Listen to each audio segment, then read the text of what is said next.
The only sign of tension came from the perimeter road, where a battered pickup truck had broken down by the curb. But this was not a day for parking violations, the cardinal sin of suburbia, in which everyone happily indulged, along with bouncing checks and credit card overruns. Double parking, like adultery and alcoholism, was a vital part of the social glue that kept the suburbs healthy. Oh, it seems I activated the Silent Hill audio there somehow via remote, or did you? Huh.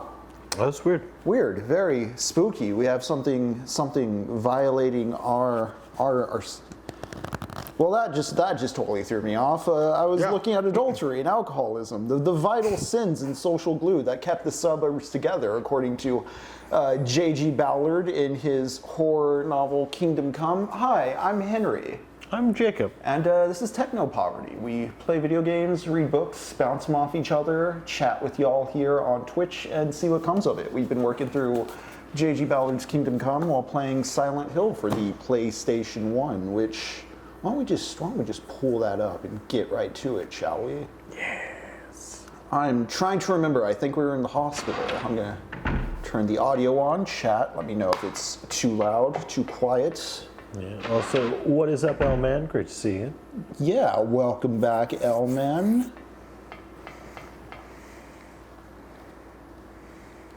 Let's fire up Silent Hill. Let's see where we were.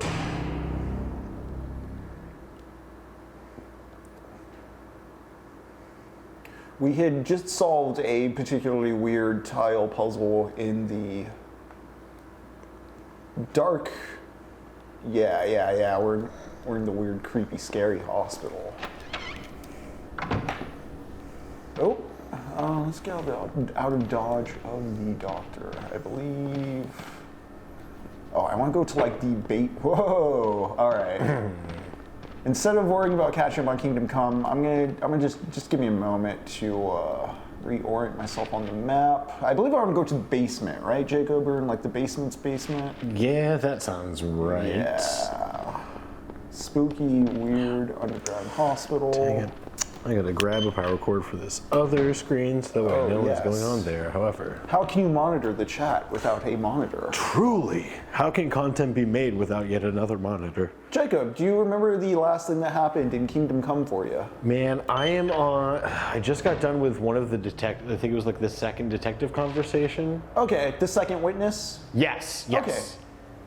I'm still behind, but I'm catching up slowly. It was a bit slow. So, what Jacob's alluding to is the plot to Kingdom Come, the 2006 J.G. Ballard novel we've been going over. As I explained last time, Richard Pearson is a advertising executive investigating the death of his father, who was shot in the middle of a shooting spree at a mall in a UK suburb. At the beginning, let's dodge these nurses before talking more about the book. Dodge them, ladies. They're so much scarier than the Silent Hill 2 enemies. The Silent Hill 2 ones are just too sexy. Like, let's be real. Just too lovable. Yes, like we got wonderful amount of cleavage on those. There is also a very justified reason for them being that way, which I kind of want to get into tonight, because we're talking about the suburbs and adultery and just the underboiling resentments and lusts and hedonisms of like the frustrations and madness of consumer culture that are sublimated through purchasing. Made manifest. Yeah. There's a lot of that going on in Ballard's work that we're going to talk about tonight. But yeah, I'm really liking it too. I really love. I mean, obviously, I know the book is like it takes place in the UK, but like having a British man read it really adds a lot for me. See, that's the thing too, because it takes place in the UK, but as we talked about a little bit last time, it's so much about being trapped in a sense of the suburbs that feels very American at times. Like, yes, I'll be reading for passages and think I'm in Dallas or something, and then he brings up, instead of saying the I-35, it's the M-35. Yeah. Instead of football, it's rugby. That kind of stuff. It's all the little. It really. Yeah, is you're the like, little- right. This is a different country, but same currents of culture in terms of like what their function is. That's right. Thank God we got out of England because we would be different. Right. Yeah. Beautiful. That's also why I don't think like fleeing America is gonna long-term solve anything. I mean, yeah, I would like to be in a state where women have better rights and stuff, just because the culture is pretty toxic here as far as that goes. Ooh, is that a VHS tape? There was a VCR last time. Oh, yes, there was. That'd be so funny if it was like the tape from The Ring. Like, fuck. Then even more ghosts come out. But bringing up how uniform and formless and kind of like, you know, track housing and commuter culture, everything is the same stuff as over here in America. I noticed in the book there's a lot of instances where there's, oh god, that's so unsettling. It's just breaking glass sounds. Is there anything here?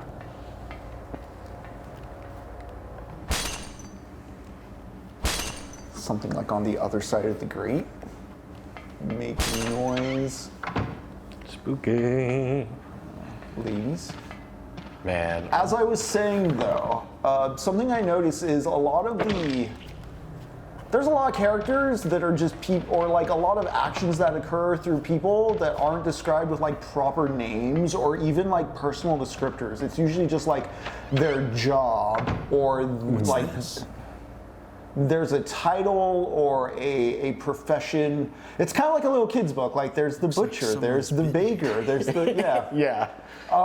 Everyone does have like each piece brought about them.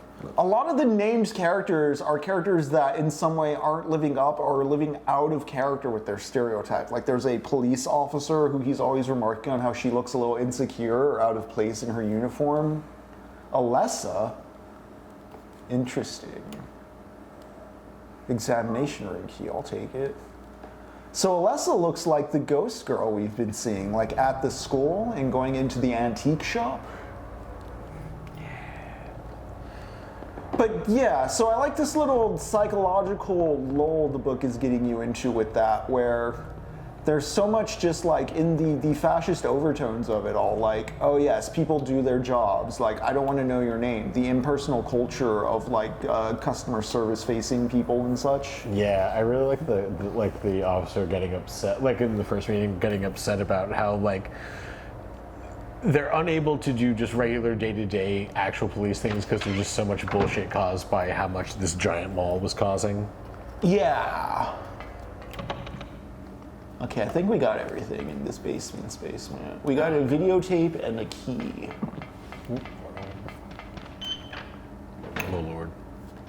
Yeah, it's almost like, I mean, we were talking about cleaning commercials and the filth of everything that constantly needs to be wiped away and scrubbed away. And I mean, that's a fascistic undercurrent of just like the eugenic strain of like everything needing to be pure and needing to be clean. But that comes to mind when it comes to the way like the human character is defined as like acting out of role or not being properly like acting the part, as you know you've talked about when it comes to your father explaining systems and structures of law.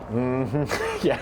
I mean, no, it is. Yeah, I do like, think though it is important to understand that like these things need to be enforced and acted upon. It's not just like magically happening. Yeah. Oh, I think that's absolutely. why Trump drove so many people insane, because even if they don't think they're like, even if they think they're like atheists, they still have a magical understanding of reality of like, oh no, it's like the good will happen. Like Yes, the good will win. Like we learned with Nazis in World War II that was not the case until you fight some direct them. action needed to be taken, pal. Direct action. Okay, That is- where is that VCR? Is it on the 3rd floor?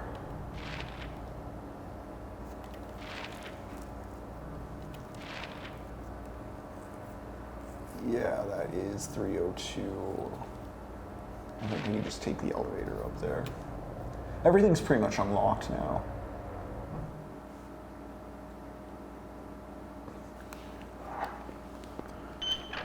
But yeah, so when Richard arrives, I just want to talk about some background on Richard's father and the actual characterization we have so far, because it's kind of subtle and invisible, and there's some twist stuff that happens that draws into clarity why things are being done the way they are on like a dramaturgical level. Ballard's sense of voice really surprised me with kind of the part 1, part 2 twist.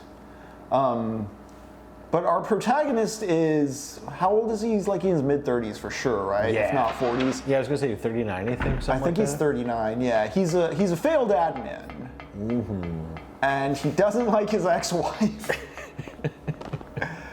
It's left a little ambiguous as to why, but she was his competition at work apparently, which I think it's a neat conveyance of the way like the job culture pits all against all, and like there's a careerism to like he takes very much a pride in being like on the creative end of this consumerist nightmare. Like as an ad man, he's like, yes, I made all this stuff. Like all this horrible things we have to deal with, I made it. There's like an ironic detachment or disgust he appears to have with what he's witnessing, but there's always undergirded a sense of like they're just operating on like even when he's calling them stupid, they're stupid for falling for like the thing the ad people created. There's like it's the suburban urban resentment, perpetual hate engine illustrated really well on this dude's thinking. God, right? It's like an American Beauty kind of level of poking at it. Yeah, and so I realized, and it comes into clarity later on, because we talked a bit about how directly stated a lot of the thematic observations are about how consumerism is just fascism lying in waiting. Mm-hmm. And that is Richard himself coming to these conclusions, like that character. It's not a omnipresent narrator telling you these things in a way where it's just info dumping on the reader. It's the character making sense and rationalizing these ideas out for his first time as well. He found the thing in his father's apartment, right? Yeah. Yeah. So he does find out upon arriving in town after witnessing some hate crimes and just noticing a lot of dudes with the St. George's cross on their shirt, just these sports teams, beating up immigrants, Asians. There's some Eastern Europeans, like the Slavics and the Asians are what the book refers to a lot. But yeah, the main groups they're going against. Yeah, these ethnic cleansings. But they're soft ethnic cleansing in the suburbs. They're just politely removing them. There's no actual people dying. It's just property damage. We're just moving. We're just making them want to get out. All right, where's the examination room? Yeah, 3256. Isn't that Obama? And is Obama citing MLK in that one in particular? I don't remember precisely. But I believe, at least in the MLK context, he is talking about like you have to keep fighting towards it. Like you do have to actively participate in it. Like again, it's not magic to assume. Yeah. Found the patient forward. Listen, guys, we actually have to be Luke Skywalker. We can't just like fantasize about being Luke Skywalker. We actually have to go out and be. Well, the thing everybody forgets about Luke Skywalker that always annoys me with Star Wars is he doesn't do anything without his friends. Like Han Solo is the one who shoots Darth Vader out of the way during the Death Star run. Damn, that's a good point. Yeah.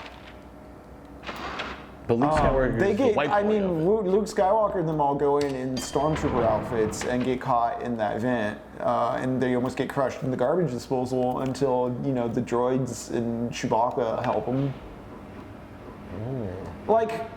I think A New Hope really works in the sense that it's about like a kid who does have that like yearning to be a hero or find his place somewhere, coming into like a structure and community that like accommodates that. Yeah.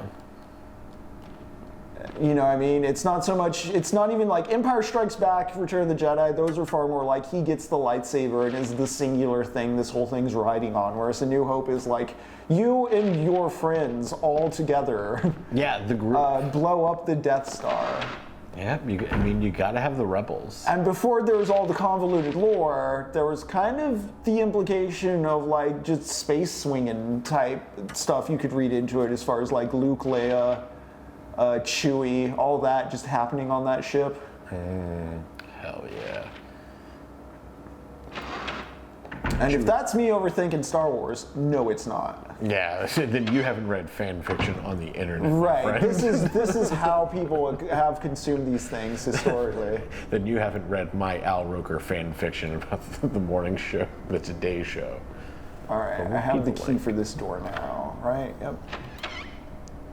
Oh man, I believe failure is often an occasion for hope. That's because I believe it's an occasion for learning too. Otherwise, it's just thought terminating. Yeah, like if you fail, you do have to learn from the failure. Like accepting failure and being able to move beyond it and not hang up on it is a good trait. But part of moving on is learning from it, like actually like working towards recognizing like, well, what happened there? Yeah, where did this fall Finally, apart, and someone else how was did I okay. contribute or not contribute to something? Who are you? My name's Lisa Garland. What's yours? Interesting. Lisa Harry Garland. Mason. Harry Mason. Harry, tell me And a what's shaved happening Mason. here. Where is everybody? So Lisa apparently is in this nightmare I realm must as have well. I gotten don't think I've knocked out. encountered any other people in the nightmare world besides When I Ghost came Girl, to, everyone which was is gone. interesting. Why can Lisa see the ghost world? So you don't know anything either. Great. I just don't get it. It's like this is all some kind of bad dream. Yeah, a living nightmare. Whoa. No, you Let me can ask just you, directly Have state you the seen a thing. little girl around here? Short, black hair, 7 years old?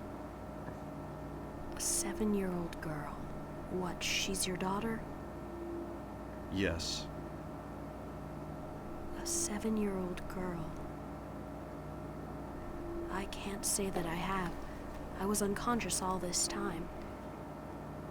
I'm sorry. That's all right. Do you know anything about all that weird stuff in the basement? No? Why? Is there something down there? You don't know? Don't you work here? We're under strict orders never to enter the basement storeroom. So I really don't know.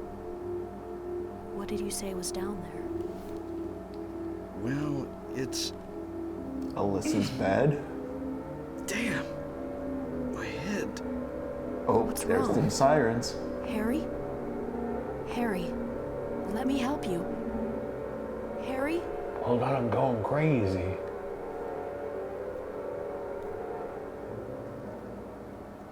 Was I dreaming? You were too late. Says who? It's This you. lady. Yes. Dahlia. Gillespie. Gillespie, is Tell that me everything you Chechnyan? know. What What's is going on? Right? Italian? Darkness. What are you? The What are you town is being from? devoured by darkness. Strength must overcome petty desire, childish sleep talk. Those my x-rays? I knew this day would come. What are you talking about? I don't understand a word of this. Believe the Grizzled evidence rock of man. eyes. Nice. I'm a The Harry church in Mason, this town. a That bearded is smith. your destination. The other church in this town. This is beyond my abilities. Only you can stop it now. Is that a pipe, lady? Yeah, right. Like, I Just saw everyone just smokes the crack. I saw the cops talking about that All over town. white Claudia. So that's what I saw in the schoolyard. Yep, I saw a cult symbol. What is Oh, it me and mean? Julio down in the schoolyard. It is the mark of Samael. Samael, a Samael. demon. Let it be completed. Okay. Chill, Hey, chill. wait! So Harry just woke up from traveling to the hospital searching for his daughter. For those who don't know the premise of Silent Hill, just joining us, just to catch y'all up, we were in a wreck on the highway, Harry and his daughter, and when Harry woke up from the wreck, his daughter was missing, and he was just in this town. An antique shop key, excellent. Harry chased his daughter down an alley, lost sight of her, was jumped by shadow kids. Cool. Oh, nice. Thank you, 3256, for posting that Aaron Sorkin article in the Discord. Yeah, Aaron Sorkin, huge perpetrator of. I mean, he's the engineer of it. You know, the whole just like the performative lib brain of just like if I just say the right words and fulfill the role, the autopilot will take over. I just gotta keep the vehicle on the road. Yeah. I just keep it on the lane. The highway's going in. We're not on the wrong highway or anything. Just keep the car on the road. Yeah, it'll be fun. It'll be fun. It'll be fun. All right, we're back out in the streets. I got an antique shop key.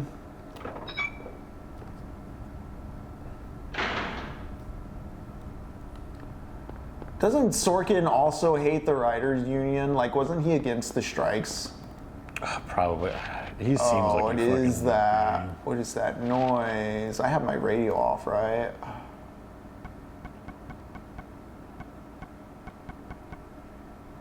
Flashlight.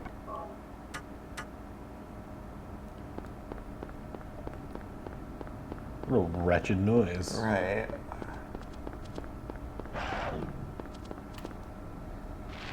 Is this the right way? I'm going up to the antique shop is what I'm doing.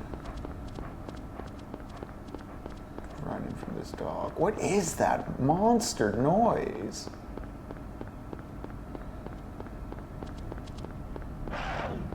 Yeah, no. 2016, not 2024, yeah. I'm just...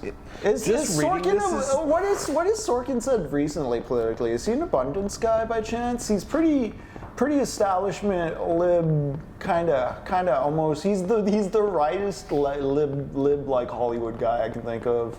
Yeah. It's also just like reading this whole thing, I'm like, why would I write my wife and daughter and then also give it to like, it's very clearly for Vanity Fair, but like also it's like, what I would write to my daughter and my wife in this moment. Dearest Abigail. Yeah, like very truly just like, he knows this is for more than just them, and that's just kind of like, or immediately comes through in this. I was like, this feels gross. This feels like I'm reading a writer or something. Can I push this?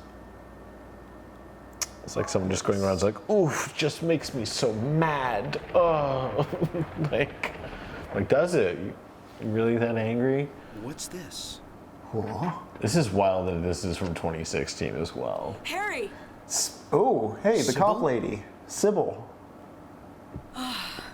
She I'm glad also you're crashed. okay. I shouldn't have left you. Things are worse than I This thought. music's great. Yeah. It's nuts. What are you doing here? I thought Kind of you John left Carpenter town. vibes. I saw you go in here, so I followed you. I couldn't get out. All the roads out of town are blocked. Cars have completely stopped running. Okay, then walk. The phones and Jeez. radios are still out too. Well, like they're all cliffs, Jacob, What remember? about my daughter? Did you Cemetery see Man her? style. I did see a girl. Was it Cheryl? I only caught a glimpse of her through the fog. I went after her, but she vanished. I don't know about your daughter, but And you just let her go? Where was it? on Bachman Road, she was heading towards the lake. Now don't get excited. It wasn't like she ran off exactly. There was no place for her to go. The road has been obliterated. What? So then Cheryl... It was like she was walking on thin air. Oh, Jesus, 3256. Social Network 2 What about about how you? Facebook was one of the biggest Anything? culprits of January 6th. Yeah, I met this bizarre woman.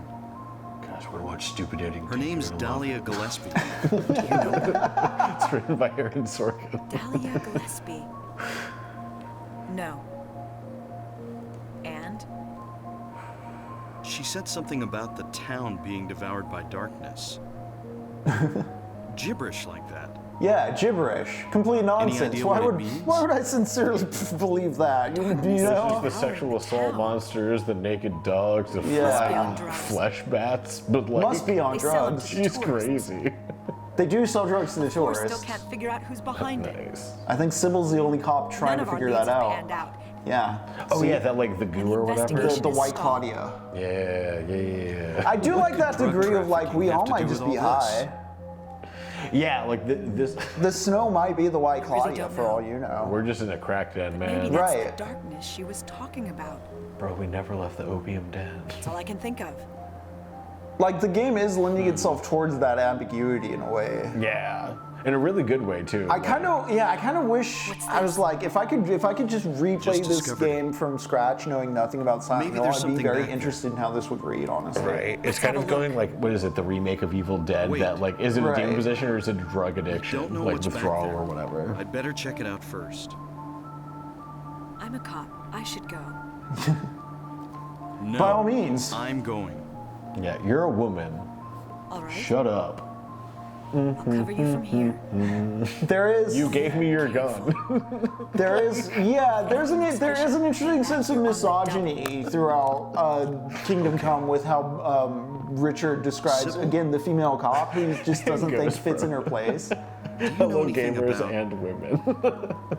Well, like some up, other Gus? Hello, world. gamers and fellow humans. like some That's kind right. of They don't bad count as dream. humans. Good God. What are This you is talking this about? is stooping down. I'm not quite sure. We're try actually to doing make sense things of we it, only then hate my here. mind It goes is the blank. internet. Only forever. Everything's dark there. No, and I hear welcome. sirens in the distance. Gamers are from another planet. This met does this bring nurse. up the one Lisa. issue I do remember having with this game in comparison. like I well, was like there, I mean, for its time, not I don't know. really. This cutscene direction's just a little It's all a stiff. blur. Yeah. Like some kind of hallucination, you know? I have That was no one thing I idea thought what was you're really funny talking too. about Is like here. I think they literally are only having them move just so that way you Right. like your game didn't. Well, crash. because like think about how like classic Resident Never Evil, they mind. have those very hyper exaggerated hand moves and such. Yeah. You're tired. This is just a bit stilted in its delivery. Also, this one does hinge on a lot of like cults and a bit more convoluted plotting than Silent Hill 2, for I instance. wonder too how much of it, because it looks like it's an in-game. It is in-game, sequence. So like, yeah. I wonder how much of it was like, what is it? Not compression is the word I'm looking for, but the gamer optimization. planet, yeah. Like like of them just Yeah, being like, not hey, having space. Yeah, just sort of like we need to have like these little things, but have them move What's just this? enough. Like, Some kind of Some altar. kind of altar. Never seen anything like this before. ooh, someone described the PS1 cutscenes Maybe as this is the other diorama-like church. in a video, and that's kind of stuck with me. That's interesting, Ghost Friend. Yeah, and so for instance, Ghost Bro, Metal Gear Solid, the Resident Evil games, honestly, Mega Man Legends 2 is very, I don't know, it probably has enough of a cult following by this point, but Mega Man Legends 2 is one of the best directed PlayStation 1 games. Just in terms of like its cutscene direction, it is like, it feels very live action, interactive anime in a very seamless way. Some kind of powder's left in the chalice. The White Claudia. I don't think I take anything from here. Starts Oh, rubbing there's it an on your axe gums. though.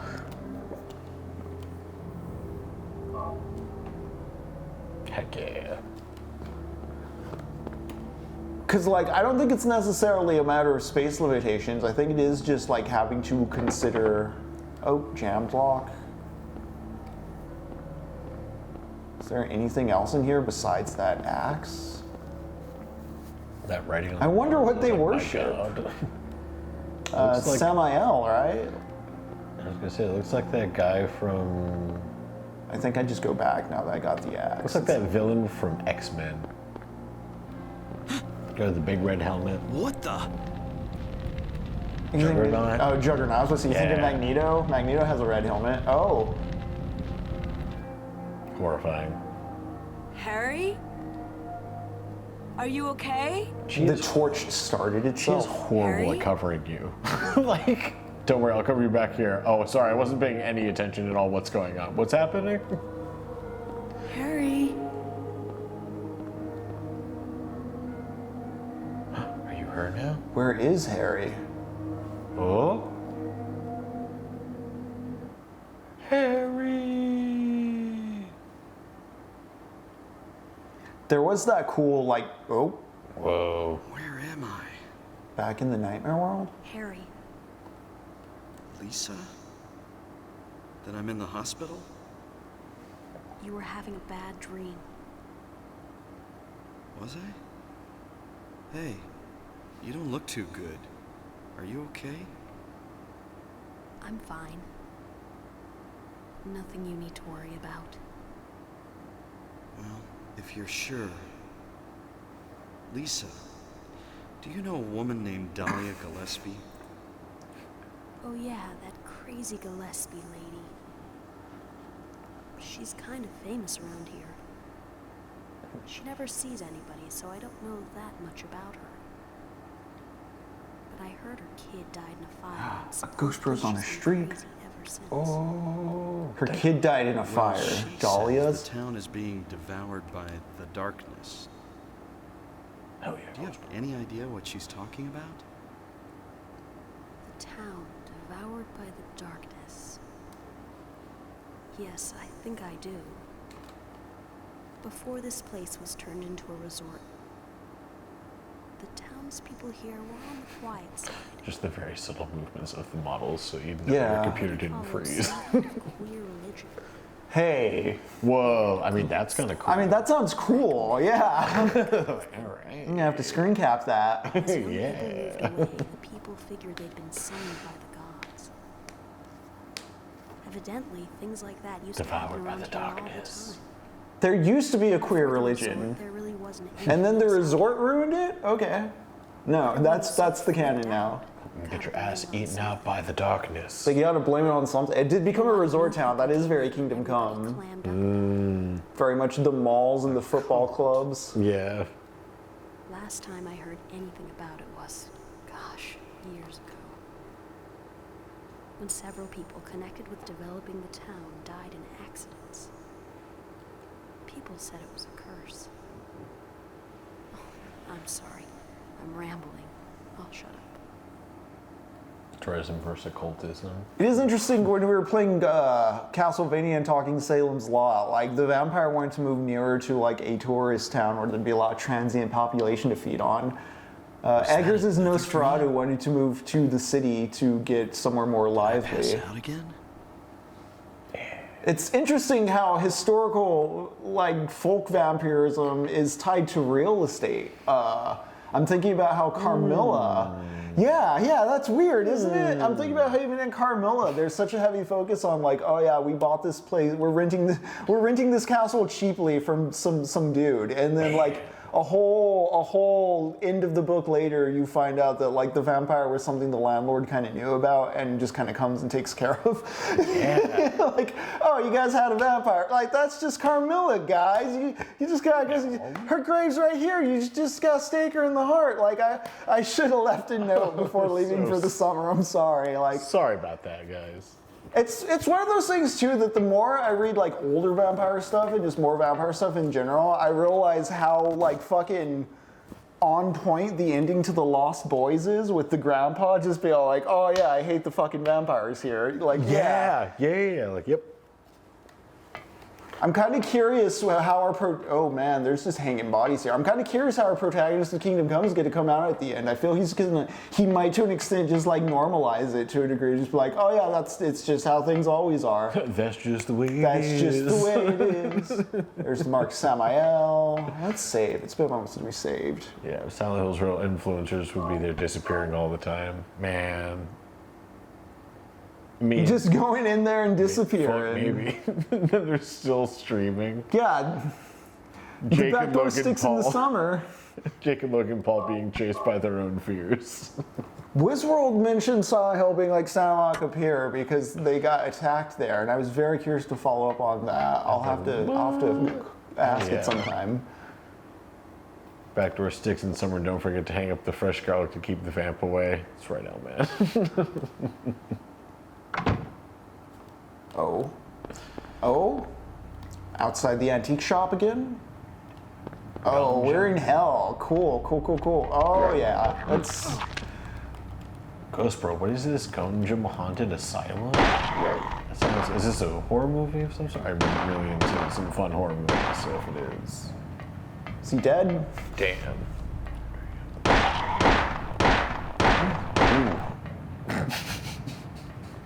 Triple tap. Damn, they really just plunged us into the dark here. Ooh, Korean found footage? Oh, girl, say no more. Oh yeah, we watched Shudder after last week's stream. Jacob, that was a great movie. Good recommendation. I'm glad you liked it. I'm glad it stood up too, because I haven't seen it in like at least a good 10 years. And whew. If you can see Shudder, great Thai horror movie. Am I trying to make it back to the hospital? Wilson, Crichton Street, Jurassic Park. Welcome to Jurassic Park. Welcome to Jurassic Park.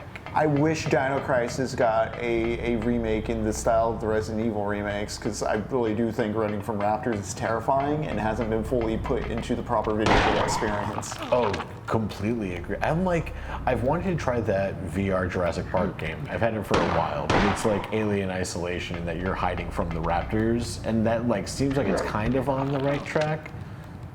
But obviously in a very cartoonish comic style. Yeah, there's a Jurassic Park game called Trespasser that was infamously bad. But it was bad because it took a lot of swings and miss. But like they're ambitious swings, it's admirable. Yeah. I'm trying to remember the Let's Player that did a Let's Play on it a long time ago that was very comprehensively about the history and development of the game. It was trying to beat Quake to the market, which is why like they rushed certain things. Whoa. Oh, gotcha, yeah. Oh, that's a lot of dogs, but I think that angle, that for something special? Is there oh. Yeah, also guys, if you have if anyone, guys and gals, and they, them's everyone, if you have any good horror movie recommendations, please throw them in. Ghost Bro Trespasser, yeah, it's very interesting. I remember being pretty easy, like getting a copy of it was pretty easy. Silent Hill Town Center. Ooh, I'm gonna write this down. I think this may lead me somewhere I can't come back from. Gungeon Haunted Asylum. Heck yeah, free on YouTube. Yeah, I'm gonna run around outside a little longer. Saving that for later, and from 2018. Nice. Yes, 3256. I member. And speaking of kind of abandonware, that makes me. I wanted to try that. What is it? The like 80s slasher characters, like Mortal Kombat fighter. Forgot the name of it, but it looked great. Yeah, I don't know. I'm not familiar with what it is you speak of. I posted it a while back on the Discord, but it's just some people were making a mod where it was essentially Mortal Kombat, but you could play as like Pinhead versus Chucky or Jason. Just like some kind of Mugen-like. Got it. Yeah. And like obviously that got shut down, but like there's still some links out there. It's like, well, I'm sure. Yeah. Certain people. Okay, let's go to the mall. Let's go to the mall. But excellent. Definitely adding Gungeon Haunted Asylum to the list. Really, there were a couple, some good French horror movies. Ghost to the Mall. Ghost to the Mall, nice. Oh man, the Jurassic Park arcade shooter. I vaguely remember that thing. I love any giant games where you had to get in like a contraption in a seat. It was usually a great time. Anything on the floor here? Nope. Okay. Really, I just want another Time Crisis. It's been long enough. I think there's surely there's something to accommodate that. All right, we're gonna put on a shotgun. We're gonna take a sippy. I have 12 health drinks. Wow. Whoa. Pretty stocked. You love getting stocked up on yourself. You're a healthy boy. Ah.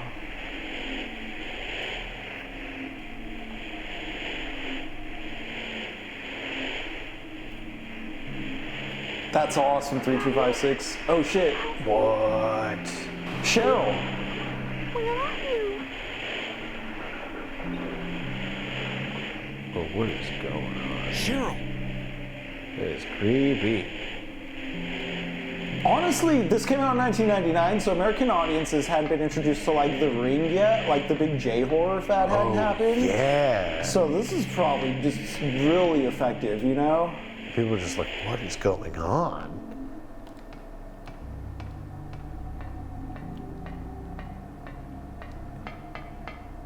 Yeah, the vibes at the mall are just downright evil. Much like the novel we're reading. So as far as where Jacob's gotten to, basically once Richard decides to stay because his father was a pilot. His father and mother divorced, never talked to each other. He only has distant memories of his dad, and you can tell our boy wants daddy's love and approval, and is very upset he can never do that now because his dad got killed in a mall spree shooting. But because of this, he decides to be Don Quixote. He is going to find his father's murderer. He's going to solve this mystery. He's in a Scooby-Doo adventure. He's on the job. He's on the job. I did like whenever he asked, like how he asked the detective point blank. He was like, so this man killed my father. It's like, yeah, looks like it. Looks like it? Looks like it. That's the thing too. Buddy. So he can't get straight answers on if the dude who shot his father actually shot his father. Yeah. And there's 3 eyewitnesses who say that guy was in a completely different part of the mall. So to begin his investigation, and he goes and talks to the 3 witnesses, and yeah, he just gets more confused. Like it's not adding up. There's apparently some underground faction of suburbanites who hate the mall because it's disrupting like the previous power structure of like local city council members and ombudsmen, like old school politics. It's now being overrun by like these new corporatist consumerists that want to like do zoning laws and like build their metro station. There's a raceway that is no longer being used, and everybody has some grievances over that. I believe it's an actual real raceway, and like in the UK, this suburb is known for being the place where like this dead raceway actually is. Yeah. All right. Did I miss the rifle somewhere? Because I've been picking up ammo for it. Did I just miss it in my inventory and I grabbed it? No, I have the shotgun and... It's also good to know that Twitch is up considering Amazon shut Web down the Services, internet today. Like, oh dang, Ghost Bro, when I was growing up, I didn't play or see much of these, but it was known that Silent Hill were the scariest games ever. Yeah. Yeah. There's the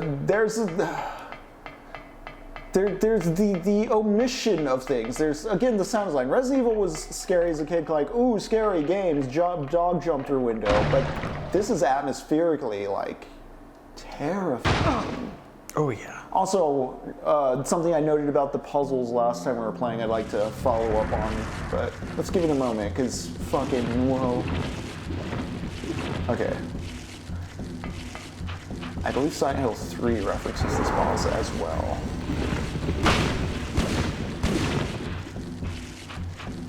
So I'm just gonna run until it pops up. There we go.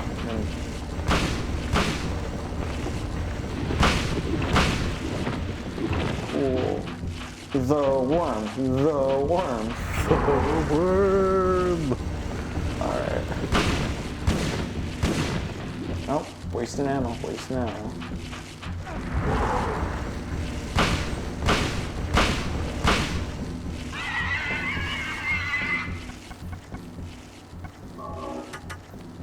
I think it might grow wings if I remember things correctly. Oh yeah, this is just...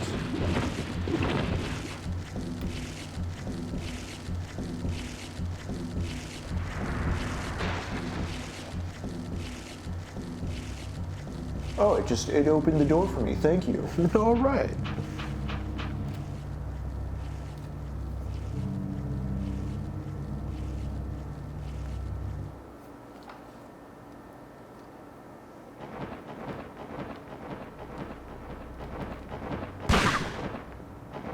So Resident Evil is terrifying because it has obstacles you have to second guess yourself about being able to manage, but it's all very clear and laid out before you. There's nothing psychologically damaging, I'd say. The game's not causing psychic damage, and I don't mean that in a negative way. I actually prefer a game like... I say that, but it does.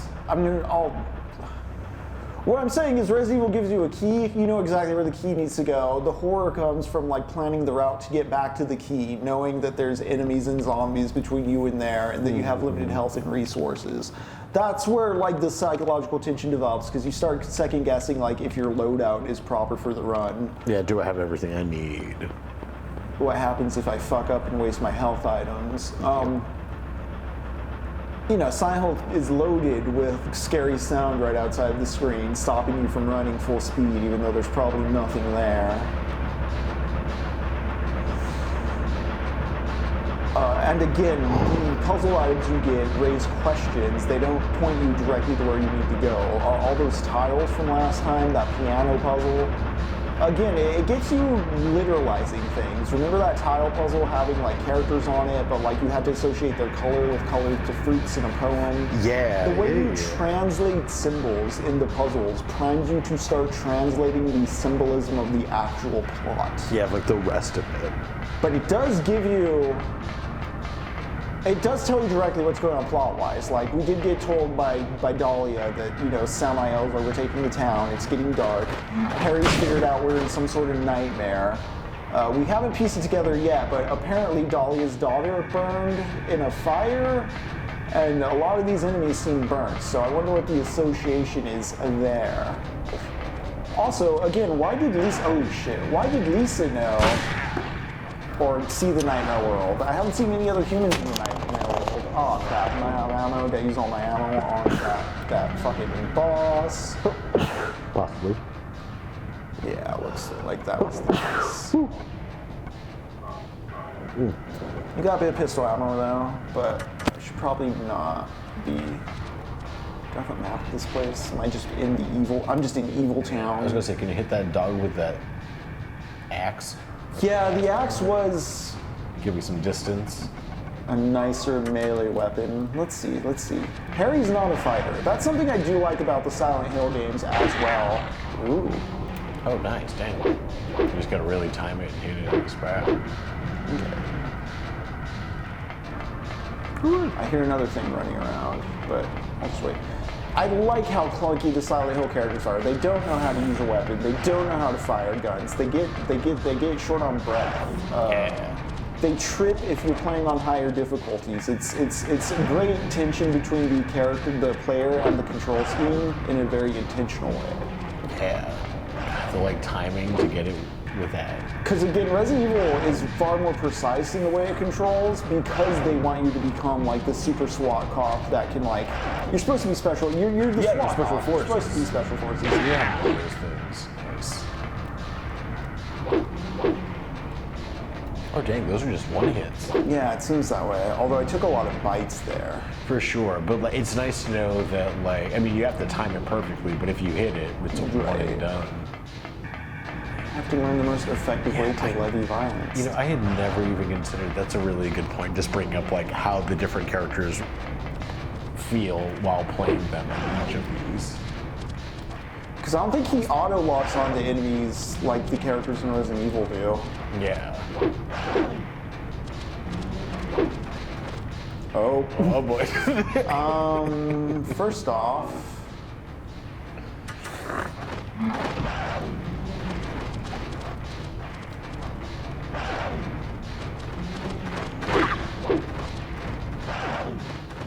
Okay, let's not just stand in the corner here. Let's make progress on the map. I think I'll go this way.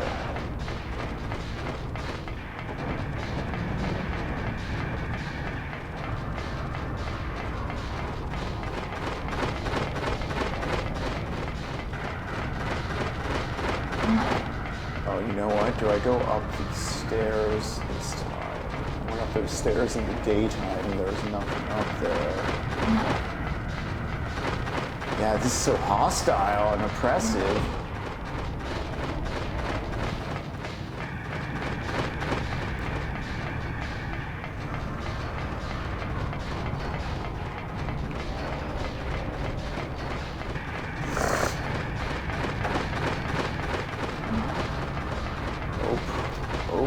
Oh boy. Oh, nothing here. Oh. Actually, I don't think so. I think this is the elevator, guys. Feels like Wait for the evening Yep. Oh, this is scary. These boys sure are scary. All right. Run, Harry, run. He is. Is there anything down this way? Is this the right way to go? I fucking know where I'm going. I'm just scared. I think this is the right way to go. I Yeah, completely overshot Wilson Street. I honestly thought I was on Kuntz. My bad. Yeah. Kuntz. I don't think I've read any Dean Kuntz. Did he write Demon Seed? I don't know. That seems like you. No.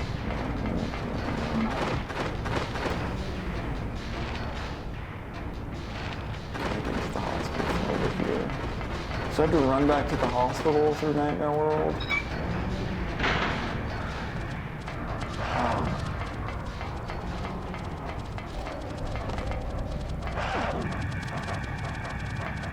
Hospitals aren't for dogs. All right. Whoa. Jeez.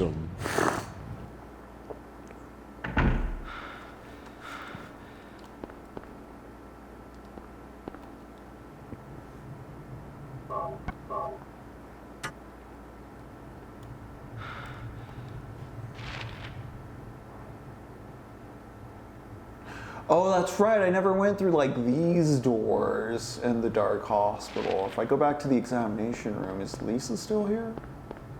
Ooh. Maybe. Yep. Harry! Glad you're okay. Let's make love. In this Thank very God you came tense back. and scary I was situation. scared to be yes. here all alone. Fear gets the blood pumping. I'm here now. I was worried too. Surely no one Really dies in happy to horror see you. movies when they have sex. Yeah. Lisa, No. can you tell me Surely how to get horror to- movies reflect the moral compass of the universe. Yep. As we were saying, it's real. It's all real, guys. It's all real, guys. You don't have to all worry. your superheroes agree with you Well, that's the politically. only way out. Are you sure? You know what? There's gotta be Babyland's another way. suggested play age range is 8 to 12. If you're 15 Wait, to I 35, just you can remembered still go. something. If you're 55 and over, you can still. Everyone can go to There's a Babyland. waterworks Everyone over can by go. my old We're elementary reopening. school. We are reopening Babyland. I understand been there are some abandoned for adult years. fans of Babyland who are very mad that they weren't catering to the over 15 crowd. Inspections or something. That's being addressed. That is why we have this current presidency in order. They are reopening Babyland for all Really? ages. Everyone. You do not You have think to I go can to get to the adult lake world. from You can there? stay in Babyland. Yeah, we can I've never all been down cry in at there Babyland myself, so I'm together. not positive. And no one can Besides, tell you to don't leave stop keep Babyland. people out. I hear that the current problem with there's a chance, Babyland I've that got they to are try. fixing is people don't know Harry, don't something about go. Dungeons and Dragons. I hear people I are don't wanna playing be pretend alone. wrong, so we are So fixing scary, I that. can't stand Babyland's it. going to be a safe space for everybody. How about You will be coming with told me? how to play pretend. You This won't may have not to be think the about safest place in anything. the You know, world, Ghost Bro is saying I should be allowed to buy alcohol at promise you. Babyland. You know what, I'll do Ghost Bro? my You can best to buy protect alcohol at Babyland. They will not ask you to leave. I Somehow know I that's feel been a like that's consistent supposed issue to in the be this past, place. but they've been very rude for asking you to leave. Harry, You can be drunk as shit at Babyland now. Yep. You can cry drunkenly and shit your pants Just in wait Babyland. here. You've been a little asked to longer. leave for pitching a tent at Babyland before. That is no Be longer back the as case. soon as It's all I in find my case. daughter. It's all good. Everyone can be there. Everyone's allowed at Harry. Babyland under all circumstances. Finally. Yes.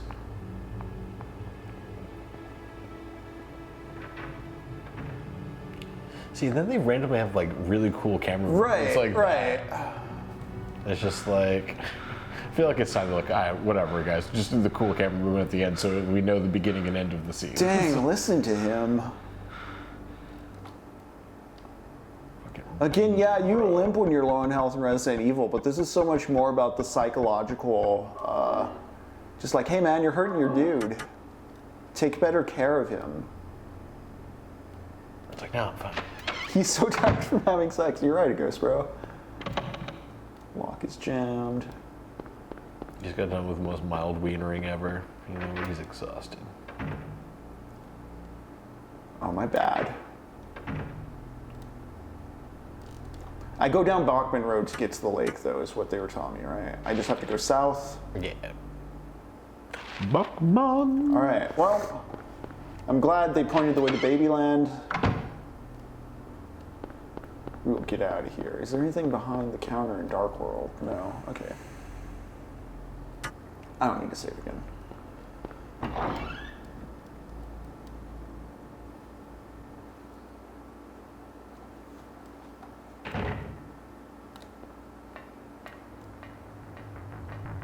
Oh, that's cool.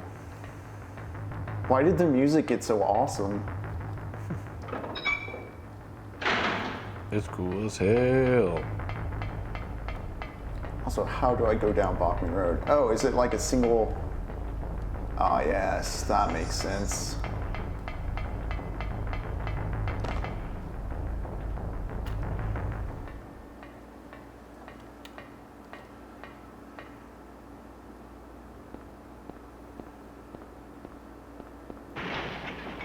Oh, shit. Oh, God. I forgot this happened. This guy. This has been a great game to come back to. It is held up. All right, let's actually take care of this flying horror instead of just waxing poetic as acid gets vomited on me. Go. Guess I'll just have to load it with pistol bullets. This is gonna be a little. This isn't gonna be graceful, guys. I'm sorry. Yep, there we go.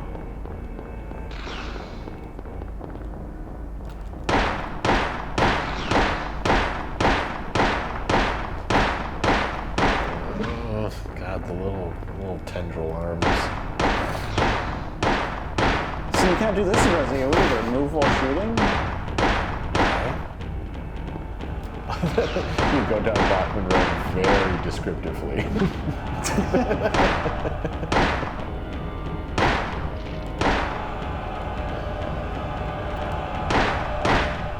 In Babyland, you won't have to look the employees in the eye anymore. We won't put name tags on them. You can just refer to them by role. Yep, you can yell at him. Yeah.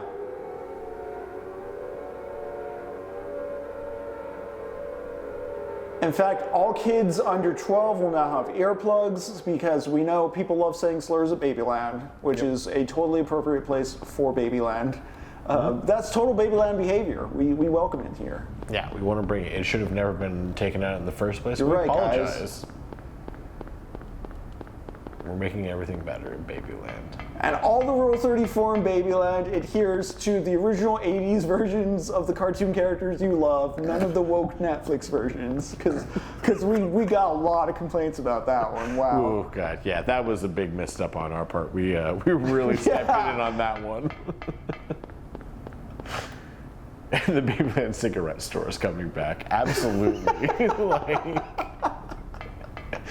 We're going to have cigarette girls walking around Babyland, so you can just buy packs of smokes. Man, that was my favorite at going to the Renaissance Festival one time, just getting absolutely shit-faced drunk, but then like hours later waking up to like a bunch of hand-rolled cigarettes that I had apparently bought from some girl because they just wait for the lines like, this guy's drunk enough to buy. Nice. I was. It was smart. I liked it. I was gonna say, you're not even like a regular smoker. Not at all. I'm like, I don't like tobacco. They just knew, yeah. They got that system. I was like, all right, that's fair. I got taken care of. You know, we like these people.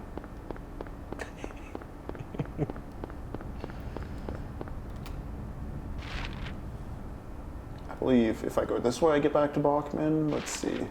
I believe Bachman was on the other side of town, right? I think so. I forget. Wait, was there something on the roof I forgot to get? On the tippy top of the roof? After killing the moth? Yeah, I'm not sure. I should have checked. I'm shipping up to Bachman. I too will ship up to Bachman to find my wooden leg. My turkey leg. Ooh. Whoa. What a fun time. The Babyland stuff, though, does get at, well, you know what? In Babyland, don't think about it, bro. Nothing means anything. There's no interpretation to be had. Yeah, no, it's Babyland. It's Babyland. It's exactly how you remembered it. The thing is the thing, right? Yeah.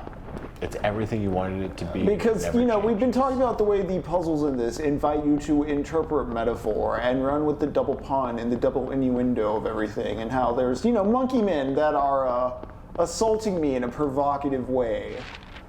Just the underlying implications and invitations this game is making as far as reading things into it. Like, Wounds.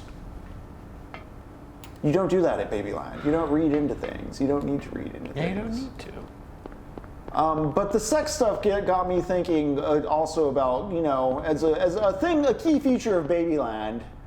You know what? I'm really liking Babyland as a substitute device for, you know what I'm talking about. Yeah, it really is. It really works well because that place has become Babyland. Everywhere.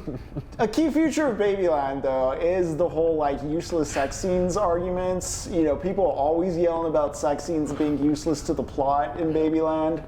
Can't have nudity, can't do anything. And I mean, we watched Crash this weekend, but there's even heavy sexual implications in Silent Hill. Okay, I don't think I missed anything up here. I'm not seeing anything.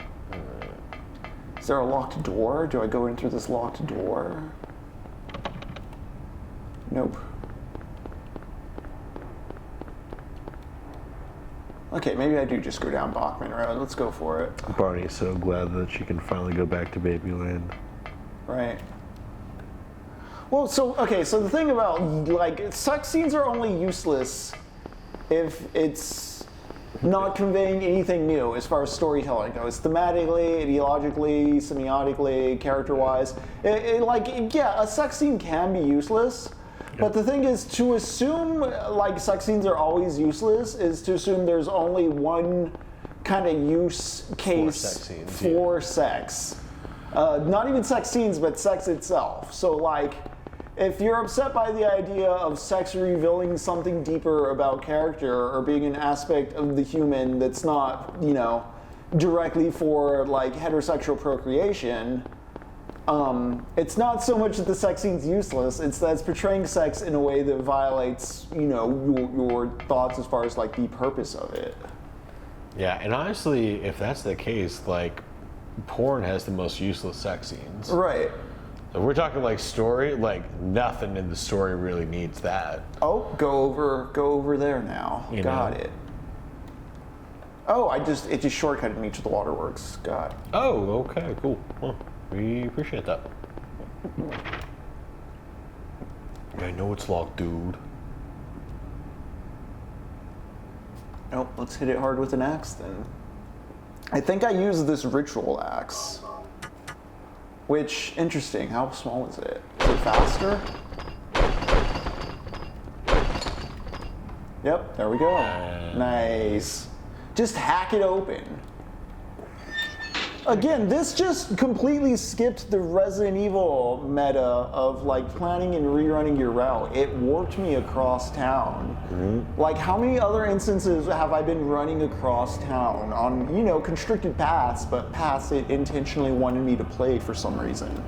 Whereas it just nicely hopped me across the first area of the game.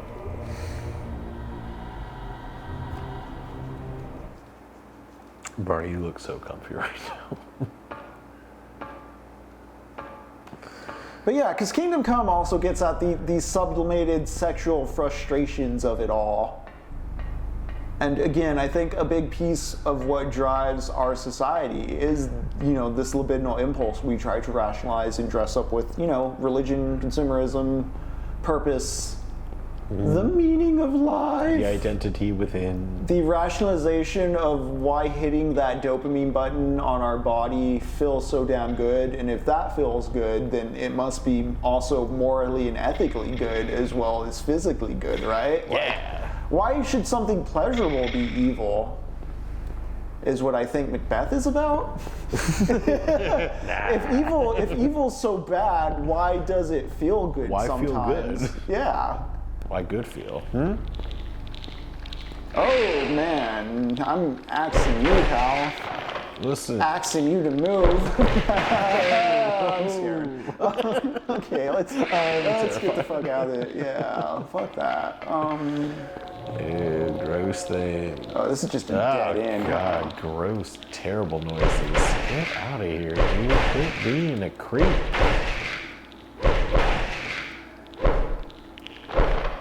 Guys, I need you to die. Why is this axe doing like next to me? You know what? I'm gonna put the stronger axe on. Hey, what's up, Captain Quasar? Hey! Pleasure is what binds us to our earthly prison. You were trapped in samsara. I don't think so. I don't know if it's trapped. Samsara's trapped in here with me. She's a pretty cool chick. I don't have a map for this place. We've just been working through Kingdom Come, which... Oh, so we've been working through Kingdom Come. We're talking about censorship, innuendo, the underlying libidinal impulse of lots of stuff. I mean, what are cheerleaders? It's true. The book used to be called Kingdom Bust. You know what I'm talking about. Honestly, yeah. Because a big part of it that wrenches into a nice, like, part 2 twist is Richard's frustrated feelings with his wife as a competitor in his life. Right. He is a man who has lost his job recently, and he worked at the same place as his wife. He feels, you know, cucked out of it by her, and he's a frustrated male in that sense, and it leads him to... Oh, it's locked. It leads to some interesting blinders on his perspective as far as processing the nascent fascist cult he sees ascending in this Heathrow suburb. Oh, gotcha. Oh, Quasar is saying the combat sometimes overpowers our voice. Sometimes overpowers. I can turn that down Just a a little. little bit. Thanks for saying something. Captain Quasar, we've been talking about Babyland. Did you hear? All the adult customers of Babyland were very mad at Babyland for ignoring their adult customers. Oh, damn it. Oh. The kids are playing pretend wrong. Batman likes the wrong things. He doesn't agree with 80s kids anymore, even though 80s Batman referenced the fucking move bombing. And fought Superman because Superman was a stooge for Ronald Reagan in The Dark Knight Returns.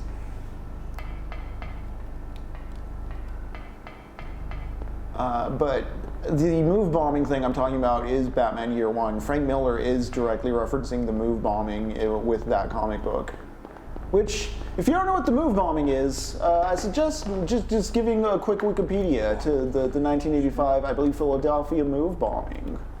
Yeah. If you've ever wondered if the National Guard or U.S. Armed Services or even the police would fire on U.S. citizens or commit any kind of acts of aggression against them. If you guys think about it real quick, I bet you can come up with the answer. Philadelphia. Quasar, everything's Babyland. Babyland's whatever you want it to be. Everything, yeah. Whatever you want to stay the same. Babyland is the right-wing hallucination of an America past, I guess. Or if you just want to think of the website Elon Musk runs, it's a pretty tangible example of Babyland. Star Wars is Babyland. My action figures no longer like the same politics as me. Yeah. I'm upset. It's different now. But not at Babyland. Not at Babyland. We keep it the same. Babyland, everything's still the same. Disney Park's definitely Babyland. We love Babyland. You can be safe there. There was anger over a D&D, a piece of D&D, official D&D art that got posted on the D&D account because it was very pastel colors. very pastel and soft. And those getting upset about it, I don't know, the real tabletop nerds I've known since high school have at least 4 other non-D&D tabletop systems on backup because everybody got mad when D&D went to 4th edition. Is this just like one of those things with like people like like people who the people getting madder who like literally don't have an imagination, to where like they see the picture, they're like, oh no, they literally changed my internal mind picture, and I don't have the imagination to change it back. Yeah, those wizards shifted the clay in my mind, and now I can't press it back. Yeah, like now it's forever shaped back into these pastels, and I liked it when it was all like 90s cool stuff. Who's screaming? I'm terrified. All right. Yeah, right? Good lord. First I was like, oh, that's me. Bright colors are Bright colors are gay and make me feel things. What's up, liberal? Don't drink through a straw. It makes me feel weird. I love that that's a thing people like. Jesse Waters, what a weirdo. When people were saying drinking, like eating soup was gay. Hey, a sewer map connecting to the resort area. Bro, you can't be drinking out of a bowl around other dudes. There's a locked key. No, Ghost Bro, I agree. That's the thing. You're watching me realize that this is maybe an actual part of people who just literally do not have imaginations. Yeah. Like, I think about, because like, Tron Ares and Fantastic Four, like, the only people I've seen who aren't like, who didn't watch them to like vlog about it, like just organically off the streets, are also just like, the same people in my sphere of visibility, at least, that are like maybe, I don't want to say full-on right-wing nut jobs, but there's like a reactionary bent or belief that like there's still a monoculture. Like they don't like Saturday Night Live, but they feel like watching it out of like obligation. Like I guess I'll go see the Disney thing. I'll watch the NBC thing.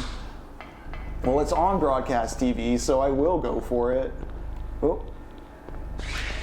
There's a guy on the wall I don't care much for. And yeah, Ghost Pro, all they know is the mainstream concept of culture, and if it changes, it means they have to change with it, even if they don't want to do that. Right. Yeah. It's just wild. I don't know. I feel like I'm just a person who has no problem growing older and things changing. Like that just is how things are and how. I think about how even in high school, like in some ways, being a contrarian edgelord helps like me at least develop a sense of like, oh, there's stuff outside of like the mainstream culture you can find that might operate or like hit a different frequency and like. Yeah, you're looking for alternatives for everything. Yeah. And you're not being like, oh, cool. Like you are making the choice of what road you're going down as opposed to it being made for you. And then suddenly when you don't like the choices that are being made for you, you're like, wait a second. I've rambled about the way Disney MCU movies got rid of the concept of the alter ego, like the secret identity. Yeah. Because that to me has always seemed like an integral part of like the folk hero aspects of the superhero. Like having the professional face and the casual face, like the on the job face and the off the job face, and like. You know, Spider-Man doesn't let people know his secret identity because he doesn't want his family to get hurt. Like people have online and offline identities, and like, I don't know. There's a skepticism of power in corporate culture, and so it's interesting to me that people of a reactionary bent who might be all like, you got to be a free thinker, also are the ones who are like, well, I'm upset the corporation's not listening to me. It's like, well, like, why are you surprised the corporation's not listening to you? I thought you were skeptical of that kind of power structure. Exactly. Like, are we for or against the machine? We keep throwing. Like, do you need the machine to cater to you, or do you want to destroy the machine? Because it sounds like you're mad the machine's not serving your flavor of ice cream. Yeah. Not that you're actually upset with the machine. Yeah, you're not upset that it crushes human babies to make that ice cream. You're just upset the flavor coming out is not your favorite flavor. Yeah, you're mad they don't make 64-ounce cups at Babyland. But we changed that. We're bringing it back. Yeah, we're bringing back. You know what? We have 72. You know what? No, fucking 258-ounce cups. There we go. Only at Babyland. Only at Babyland.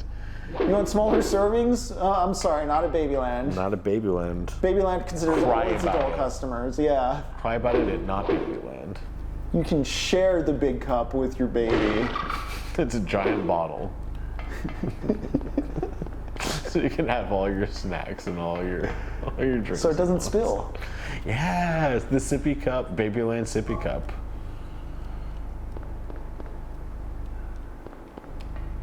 Cups and Twitter character limits all going up, up, up. Yeah, I never hit the read more button on at Babyland. Yeah, dude. Like Babyland was made for short, compact statements. I don't Like, be it's concise. Don't put your essay at Babyland. Nobody's reading your essays at Babyland. Nobody's saying is. Nobody's watching long form video at Babyland either. There's no way to like bookmark it or mark chapters or save your spot unless maybe if you pay for Babyland Premium, I guess. Do bookmarks, kind of, and you're I'm just well, like, who watches like one of these like 3 hour long, like Tucker Carlson interviewed Alex Jones recently. I think that's up on Babyland. Like I remember Tucker was doing long form video for Babyland, and I was just like, who watches like all of this patiently, like in right? earnest? Like this is the worst format of watching anything. Oh shit, there's dudes above me. I'm running. Which way should I run? Oh, it's a circle. It's a circle, Jacob. Ooh, it's a circle, Babyland.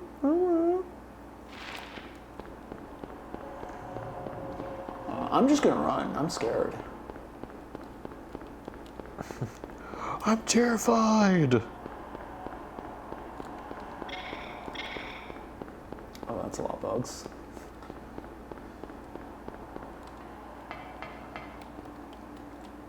Oh, is this literally a dead end?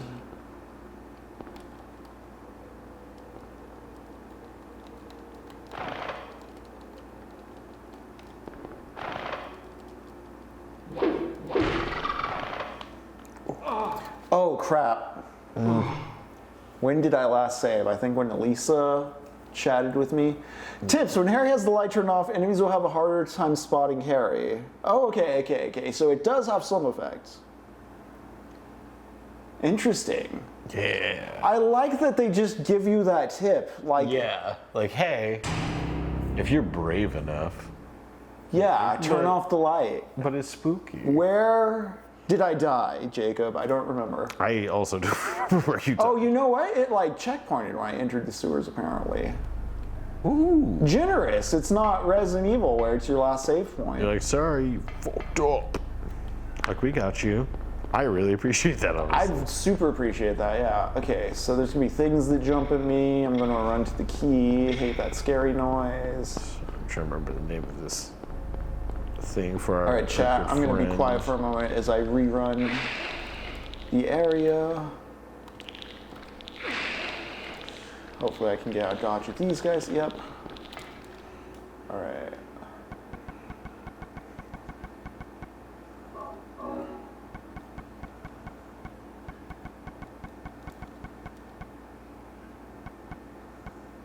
Jacob, I might do some Kingdom Come excerpts in a bit before we go to break.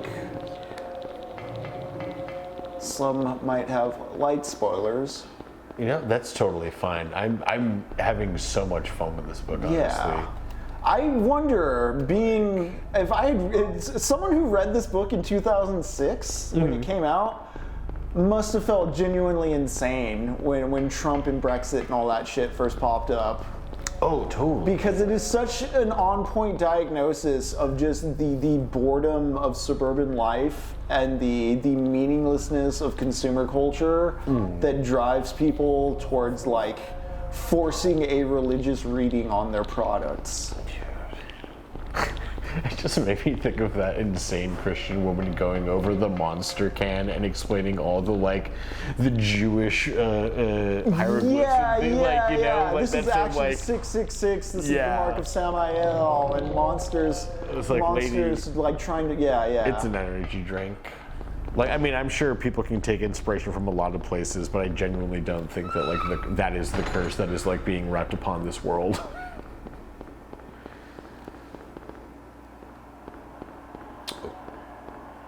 Ghost Pro. An interesting thing they did in Codelk was in many rooms there would be an S symbol before. Cloudelka, the PlayStation horror game that Ghost Bro was talking about last time as well. Serge has played that. Interesting. I'm curious about it. I haven't heard of it. The rooms would have an S symbol before the room name, and you could press a menu to do a temporary save. First I'd seen such incremental checkpointing in a PS1 game like that. Nice.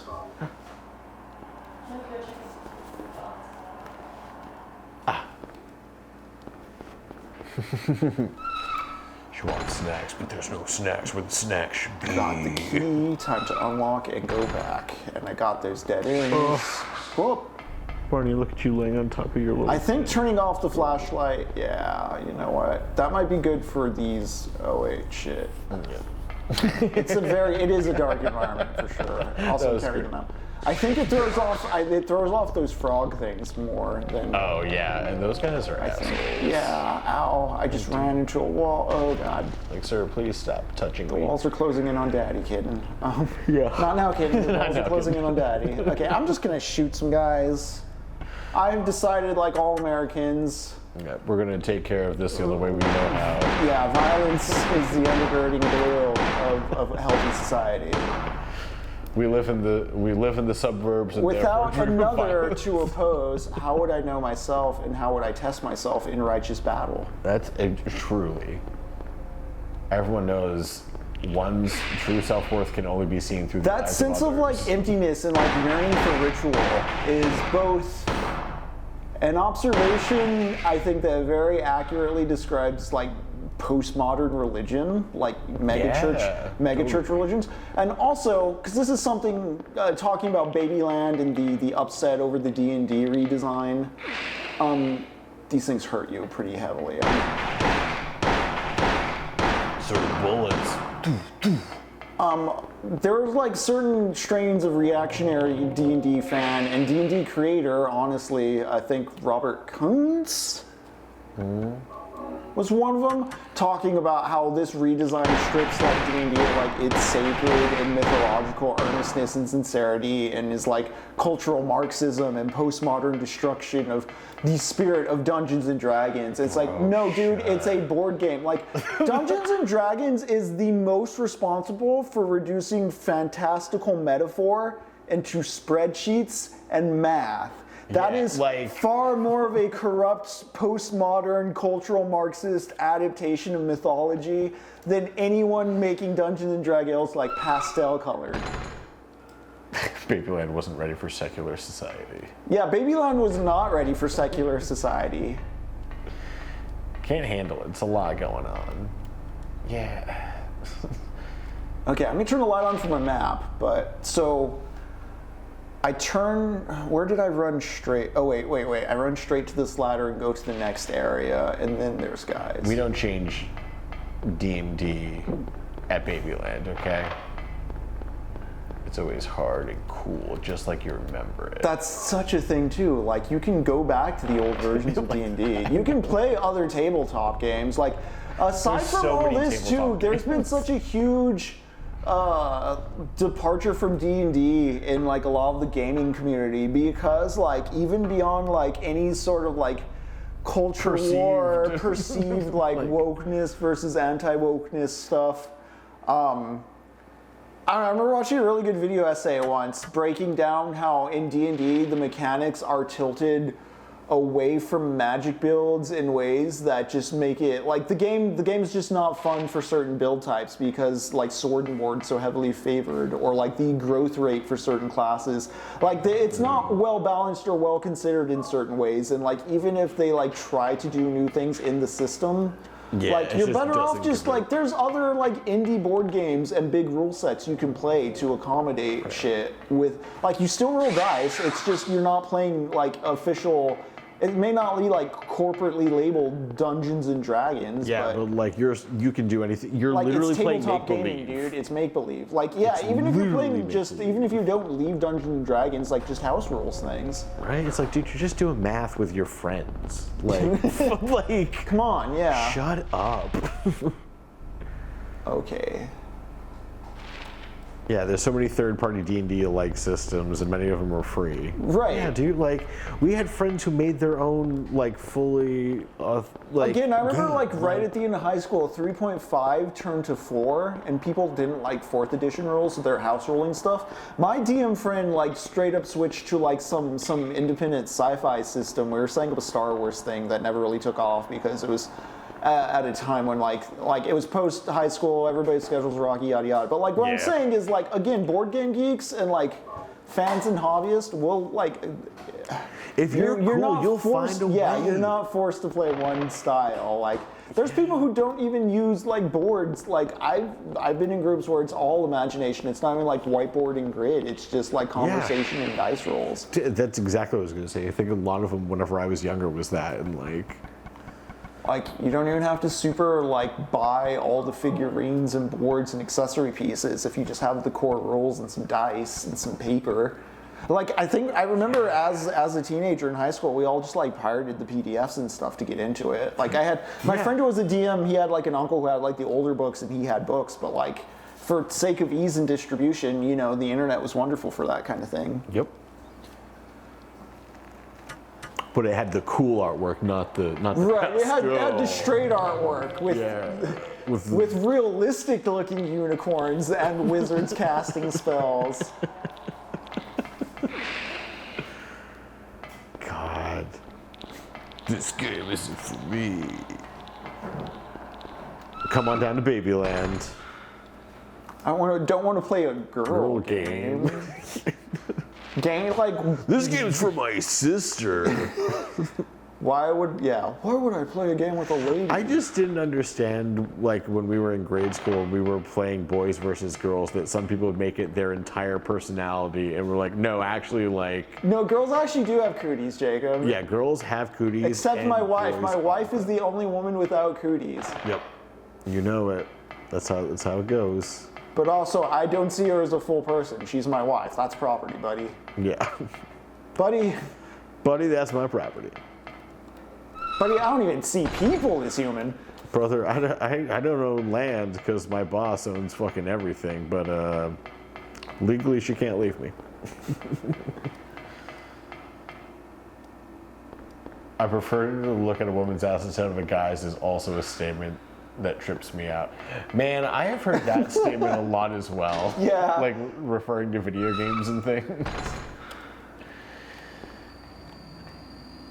Like when Look, man, if I'm gonna be hanging out with this barbarian for this long, I don't want any gay thoughts, you know? Yeah, exactly. Like.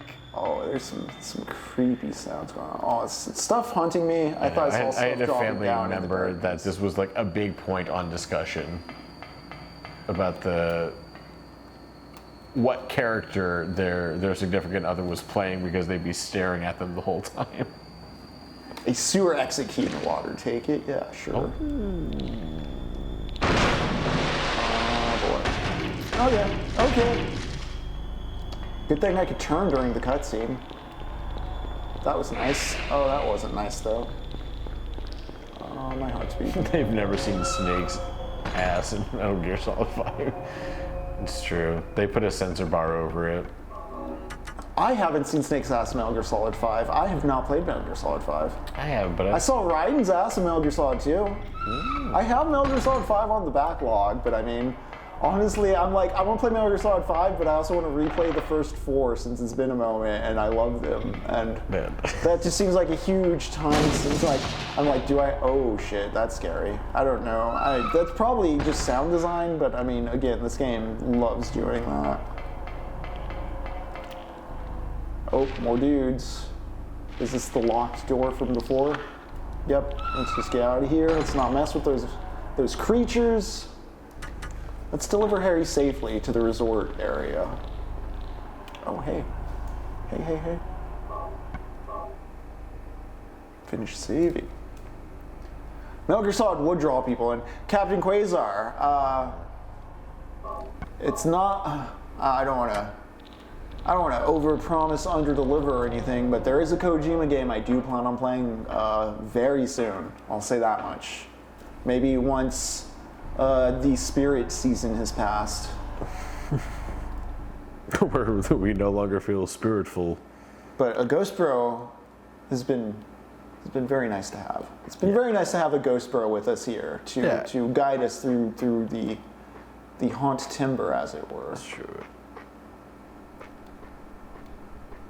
A time to look at all the innuendo of everything. I think that's part of what the Gothic is, you know? It's horror stories and true crime and Wisconsin death trips, but it's a reminder and a glance at like, hey man, fucked up things happen, like let's not pretend.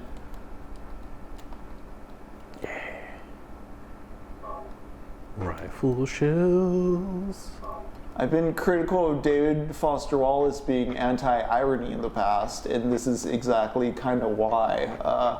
Through innuendo and ironic pun is kind of how power is criticized when you're in a place where power will kill you for saying the thing out loud. Yeah. It's not so much... Wait, was that a ladder going down to that? That's where I came from. That's the Oh, sewers. gotcha, yeah. I don't have a map of this area. I'm in a new... What about if I go to area. information? Yeah. I think I can take this map. Nice. Police knots. Oh, dude, police knots and Snatcher. I need to... They're old enough. I'm sure I can figure out how to get them running on PC, if you know what I mean. All right, we're in the resort area, it looks like. Ooh, South Park. South Park. And you know what? It is 9:06. I'm going to pause the game here for a moment. You know what? While we're paused, I'm going to... There's some quick bits of Kingdom Come I want to read so that people have something to munch on while we go on break. But we're going to take a break here in a moment. Once again, for Station ID, I'm Henry. Yeah, I'm Jacob. This is Barney. Yeah, this has been Technopoverty. We're here Mondays and Thursdays going through books and video games side by side. We're working through Silent Hill. We're talking about J.G. Ballard's Kingdom Come. Tomorrow, there's not going to be a stream. On Tuesdays is on pause for a moment. Lux and I have a lot to do for Fight Opera, so it's going to be a bit of a rocky week. We're not going to have a movie this Sunday as well. I'll figure out and announce Thursday what we will be watching on the comeback. But just a heads up on that. Let me find... We did watch Cronenberg's Crash this weekend, which... The magic of Cronenberg, considering what all we've been talking about, is in the vein of whether a sex scene is useless or useful, and the way that there's, you know, we talk so much about how everything's innuendo. So much of what goes on in culture is bearing the libidinal impulse or making palatable some kind of what is seen as like a disgusting or filthy impulse. I don't think sex is disgusting or filthy, but because we have this Puritan strain in American culture, it gets sublimated in our pop culture through our fetishization of high school and chasing youth and, you know, muscle mommies and such. But because there's so much innuendo and it leads us to go like, oh, you don't even need a sex scene, because we get that the point of this story is we want these two people to fuck. Cronenberg goes straight for the sex scene. He cuts straight through the innuendo and he goes, you know these two people are fucking. Let's figure out why. What feelings sublimated are being let out in this explicit act here? And what's brought him? That seems to be sort of what's going on with Ballard as well, when he explicitly burst into these direct tells as far as what the fascism is within Kingdom Come. Meanwhile, I decided to carry out an experiment. My last attempt to spring loose from the web of conspiracies that was responsible for killing my father. So far, I had achieved almost nothing, playing the amateur detective who blundered into danger, perpetually dazed by the doors slammed in his face. But in one area, I was a complete professional, in that electric realm where advertising and popular taste met and fused. Brooklands and the motorway towns were the ultimate consumer test panel, and here I could put into practice the subversive ideas that had cost me my career. At Brooklands, there were no ethics committees to keep an eye on me, no strategy meetings forever urging caution, and no ambitious wife waiting for me to make a mistake. If I could change the mental ecology of this uneasy Surrey town and release the wayward energies of its people, I might penetrate the polite conspiracies that held them down and find why my father had died so pointlessly. For the moment at least, I had made my first valuable ally. David Cruz was the most important person I had met in Brooklands, and one of the few who was ready to talk. He seemed vulnerable, eyeing me cannily over his vodka, as if he felt the Metro Center bomb was aimed at him. This cable presenter, housewives pinup, and local ombudsman probably lacked a single friend. I remembered leaving the Brooklyn circuit with him. As we sat in the rear seat of the Lincoln, I had told him that my father had visited his racetrack as a boy. Almost without thinking, Cruz reached out and gripped my hand, sealing a comradeship fused in a fire of terrorism. And for all his blandness, a personality as soft and depthless as a TV commercial, he had stood up to Tony Maxton and Sangster, refusing to play their game. So I found that passage important both because he's befriending a local TV celebrity who's rather inoffensive and just generally bland as described there. But he starts seeing the resentment of the suburbs and their proneness to madness and their want for like a consumptive religion as a place to test, as he said, the things that got him fired from his job because there are ethics committees and such. I wonder why he got canceled from his advertising firm, and it strikes me very much as, you know, the grievance by like the Daily Wire or like other right-wing celebrity types that, you know, traditional Hollywood kicked them out and they needed a place where they could just voice their opinions freely and not have to toe the line of cultural Marxism. You know, he finds an appeal here in the suburbs, a second chance at success as an ad man if he can just play to this underclass that he's quite bitter on. Like, he wants their money, but he doesn't like them. He doesn't want to win them over with affection. He thinks he can just, you know, play them for suckers, and he's going to use this TV man to do so. Right, I'd like to lay something out, a different approach. That's good. The Metro Center could use some help, and you've got exactly what it needs. A new kind of politics is emerging at the Metro Center, and you're the perfect place to lead it. You're in the perfect place to lead it. Once, maybe. Now, I see you as tomorrow's man. Consumerism is the door to the future, and you're helping to open it. People accumulate emotional capital, as well as cash in the bank, and they need to invest those emotions in a leader figure. They don't want a jackbooted fanatic ranting on a balcony. They want a TV host, sitting with a studio panel, talking quietly about what matters in their lives. It's a new kind of democracy, where we vote at the cash counter, and not the ballot box. Consumerism is the greatest device anyone has invented for controlling people. New fantasies, new dreams and dislikes, new souls to heal. For some peculiar reason, they call it shopping. But it's really the purest kind of politics, and you're leading the edge. In fact, you could practically run the country.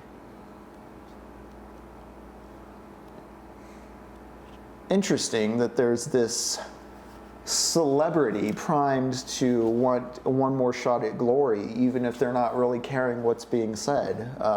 Again, if you read this in 2006 and then 2016 rolls around, I don't know, I wouldn't blame you for going a little crazy.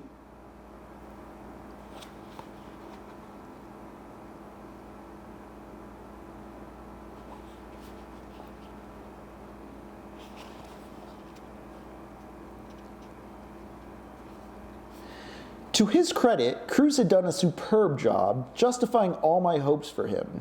He agreed to every suggestion I put forward, eager to give everything to these tense, meaningless psychodramas. He coped manfully with the flood of Valentines and marriage proposals, and never forgot that he was a talk show presenter. His modest range was a large part of his appeal, and allowed every male viewer to think of himself in these haunted roles, and every female admirer to imagine herself as a heroine playing Jane to his neorealistic Tarzan of the suburban jungle. Years of failure, he often told me, are the worst preparation for overnight triumph, and the best preparation, years of success. He was still affable and engaging despite his sly pleasure in the newfound aggression. He would bully and abuse the self-immersed wives and dull husbands who appeared on the consumer programs, yet without causing offense. His impatience with the dimmer guest, his clenched fist and evident stress, merged easily into desperate characters he played in the noir commercials. He remained the voice of the Metro Center, the ambassador from the kingdom of the washing machine and the microwave oven, but he was also the leader of a virtual political party whose influence was spreading through the motorway towns. Like other demigods, he traded in the psychopathic traits in his personality. Yet he emerged, not from the bitter streets and working men's taverns of the Depression-era Munich, but from the hospitality rooms of afternoon TV, a man without a message who had found his desert.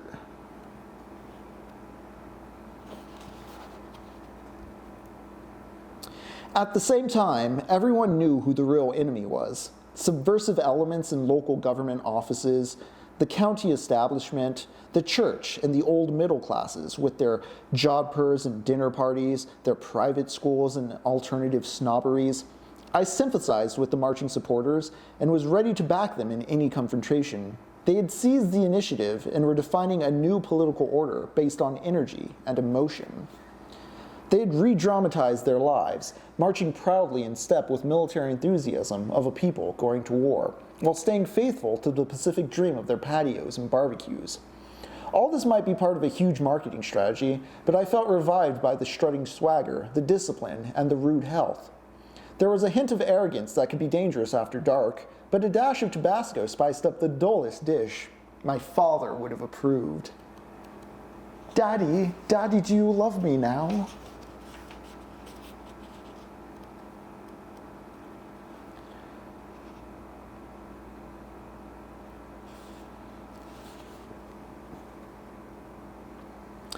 Community?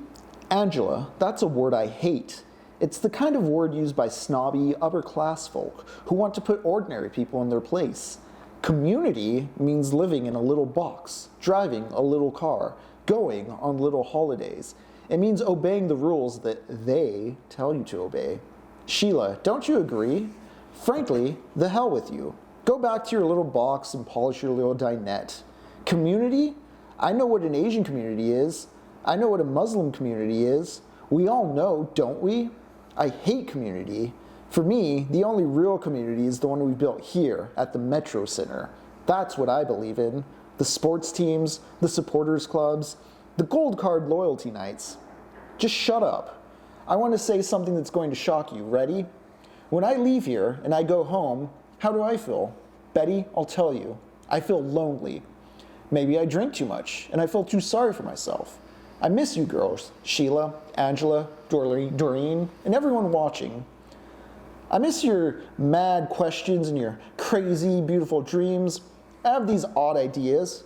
Yeah, these two. I want to tear down the old world and build a new order. Something like that. Something like the one we're building here inside the Metro Center. I know I'm right. I know we can bring a new world to life. It started here inside the Metro Center, but it's spreading all over the real England. If you can smell the motorway, you're in the real England.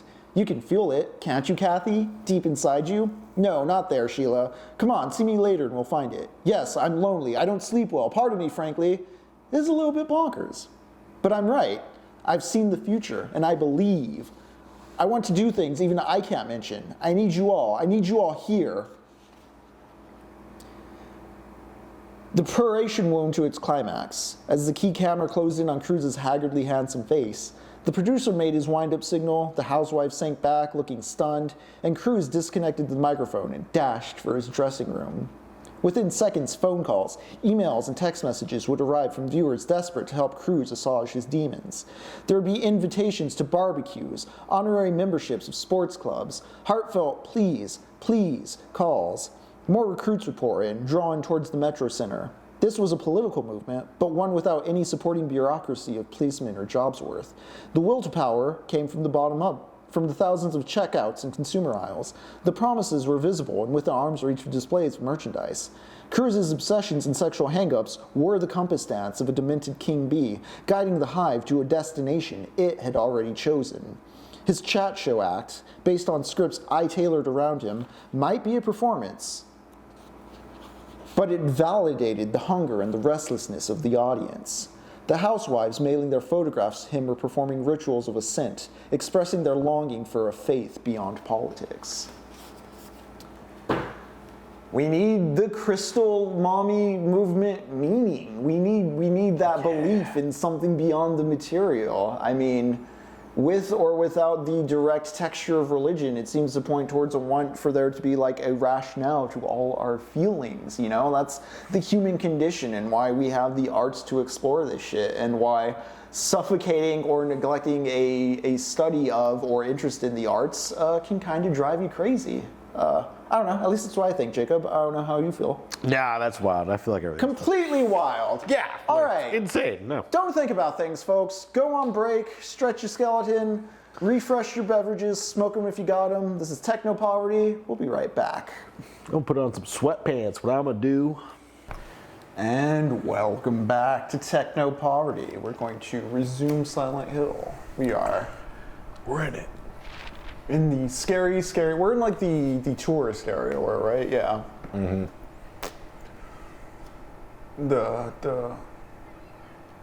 Oh God, the music. The music. We're back into the nightmare. Alright.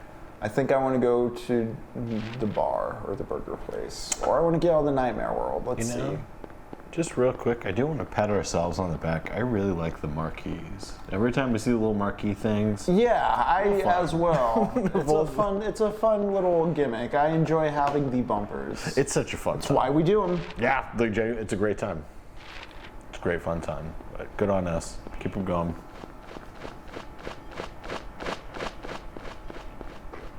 Terrifying. Yep. Birds in the night attacking me. What am I looking for? What am I trying to do? This is nothing. This is nothing. This is an empty, useless store. Bird attacking. Leave me alone, bird. I remember this being the part of the game where there's like optional stuff you want to be very mindful of. There's also dogs. Let's run through dogs. Oh hey, look, Mickey D's. Burger. Heck, Beckenburger. You deny an American their burger? That's rude. How dare? That's Is there dirty. anything back here? Interesting. Nope.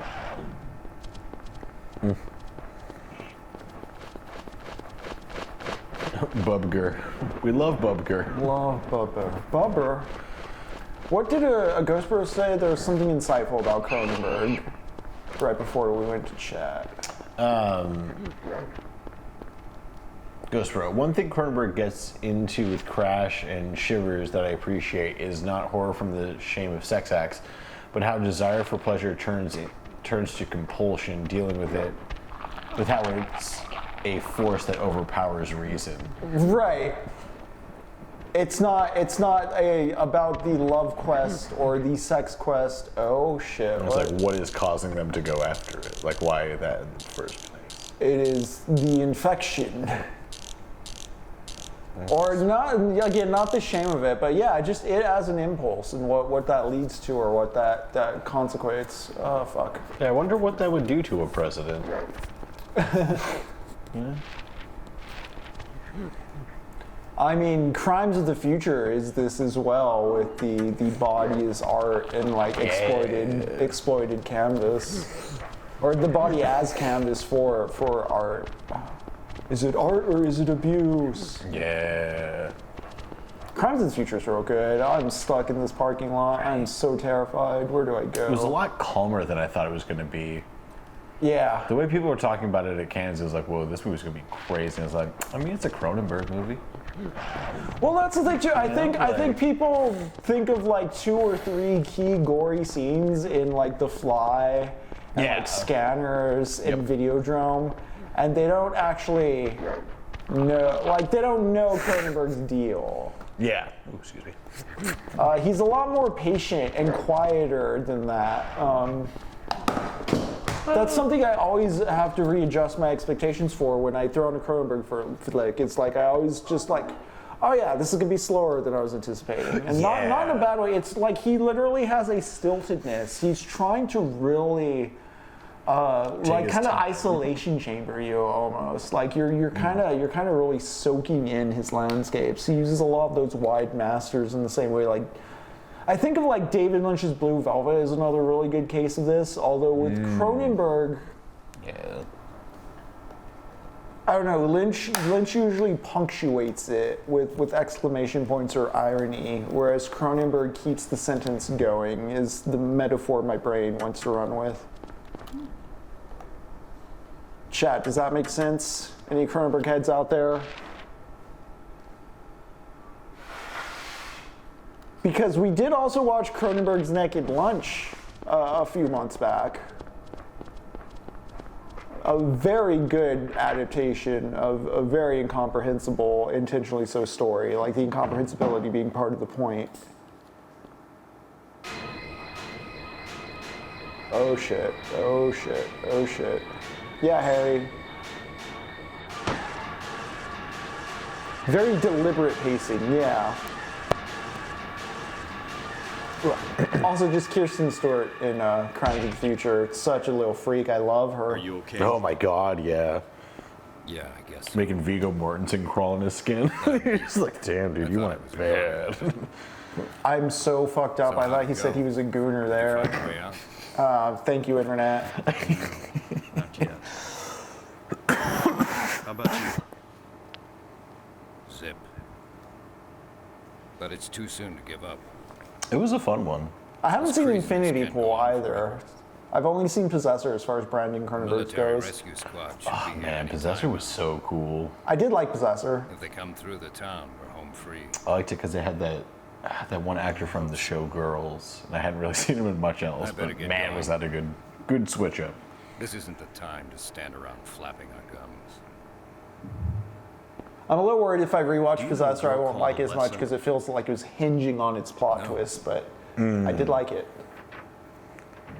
I liked conceptually what it was doing. Just no, and he just walked out. Okay. Like, nope. Bye. Okay, is there something here? I think I get a key code to that place from around here. Oh. Kaufman must have dropped it. It's full of stuff. The Kaufman key. A receipt. I'm trying to remember. There's a really good horror movie.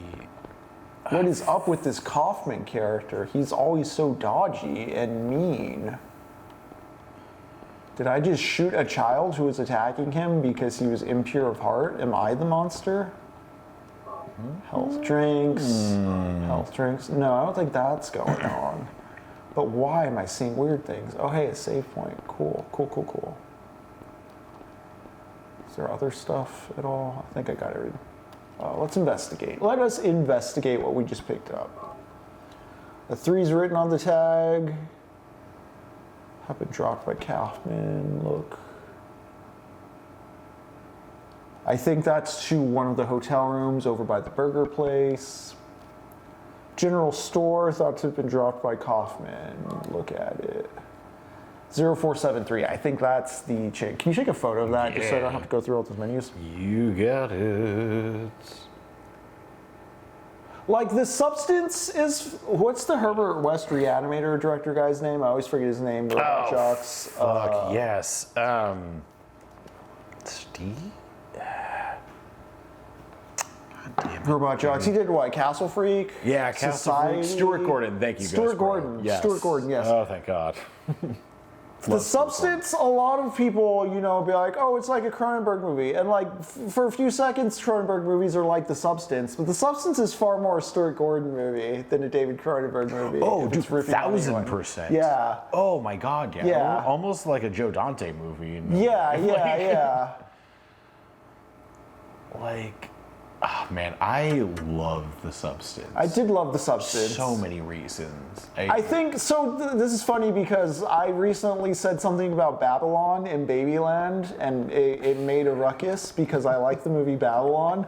But both Babylon and The Substance are very maximalist and very direct, formal movies that with like what they're throwing in your face.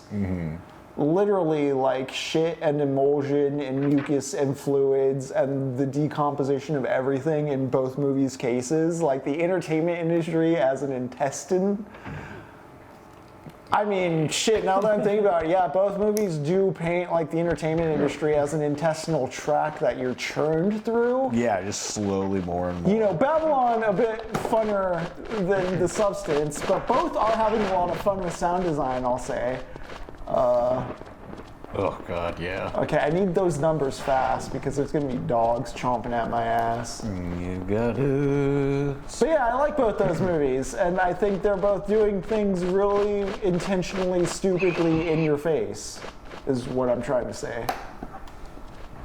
And I think people trying to read too deeply into The Substance. 0473. Well, actually, I think you can read deeper into The Substance, but part of the point is it's like abrasively saying "fuck you" to somebody reading it in like an intentional 73, way. not 37. Yeah. It's so clearly operating on a level of like allegorical symbolism that like trying to docket points for realism doesn't matter. And people are upset when has homages to like The Shining, and they're just like, ah. See, that's one of those things too. I remember being like, "Oh, this is empty homage." I'm like, I don't know. The Shining's about how the Overlook as a structure drives Jack insane because he must perform his role as a man in America for this thing. So a lot of the perfect. substance rung to me is, this Hollywood, this industry wants her August 20th. He came by, I handed over the package, the woman left here, September 12th. He showed up at Norman's too. Don't want to be involved with the likes of them anymore, but I'm getting creeped out even more than before. My favorite thing in the substance was that locker room where you get the substance. Yeah. Also, the fun thing about the substance ghost, bro, is like we went and saw it, and there were maybe like 10 other people in the theater, and then gradually throughout our screening, people just left. Like there's one other person in the theater besides our little friend group. The old man with his dog. This old man brought his dog in. And he walked out with his little dog. And it's like, I was like, I bet the dog wanted to stay. Like, yeah. And it was funny too because it was like it was every time a syringe came out. So by the third time a syringe came out, it was a pretty rapid succession. People who were gonna leave had left. Thought of leaving town, but I'm afraid of what will happen if I do. Oh my Someone's journal about leaving town and dealing with that man. I think it's locked. Can I use That my truly key? made me love the substance so much more. Yeah, Ghost, right? It wasn't. No, yeah. perfect As a at all. theater going experience, once I locked into that whole like, oh, this is an endurance test. This is like who's gonna leave first? And I was like, I'm not leaving. I'm not leaving. My cinephile cock is huge. Yeah, Like, yeah, exactly. Please, I've seen Sallow. Yeah, I've seen I've- Antichrist. I watched a Serbian film. Like, Okay, I think to get the safe your combo, I worst. need to go to the apartment that key's at, right? Because it just said it's locked. I don't have a key for it. yeah. Dog's gonna assault me right when I come out here. Better just You can already hear it. Better hold out this map to hold up time. Okay.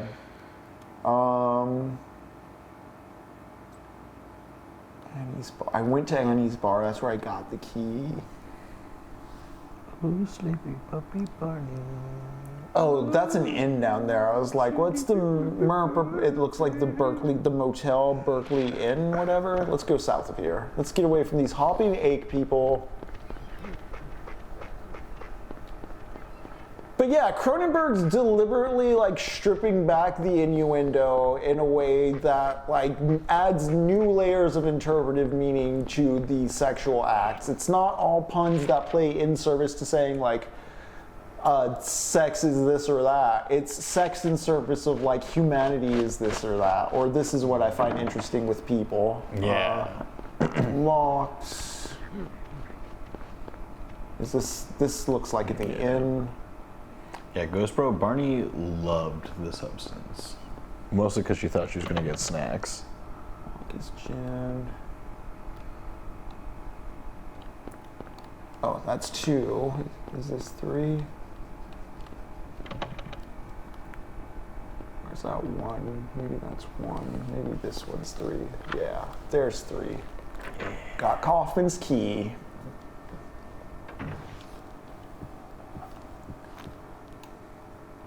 Oh, of course I'll push the shelf. Something suspicious over here? There's a crack. Too small to reach in. Damn it. Pulse drink.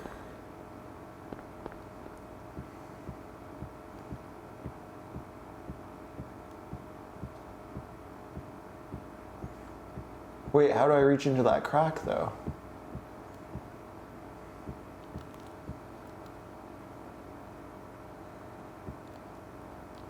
Do I have an item I can use?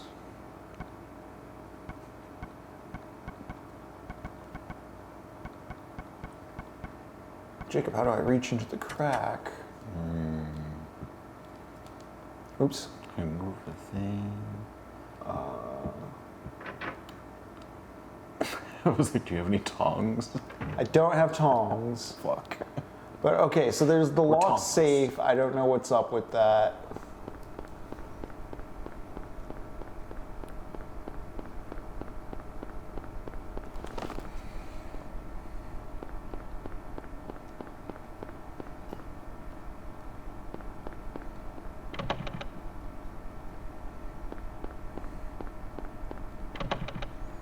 don't think I can go into any of the other rooms.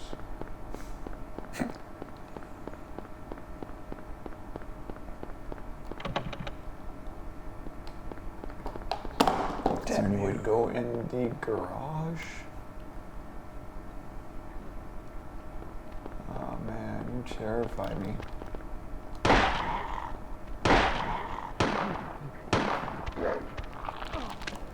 I don't like these noises.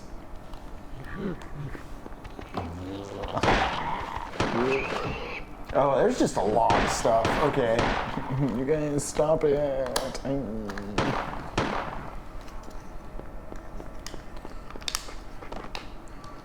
I stop it, I fart when I get scared. Okay, so this is locked. Is that a pad next to it? Oh, what was that number? Oh, 0473.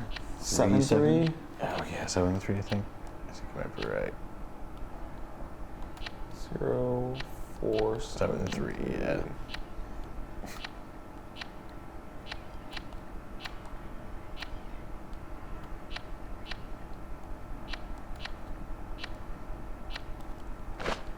No, that wasn't it.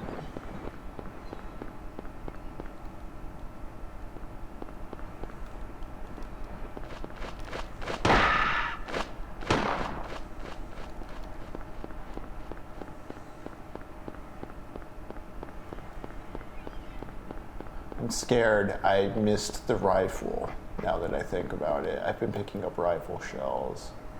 Okay, so there's that locked door. Let's see if there's a code in Kaufman's room anywhere that I missed.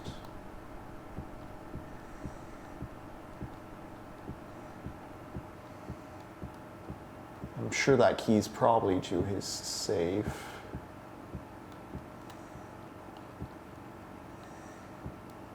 Otherwise, was a health drink in here. Anything else? No.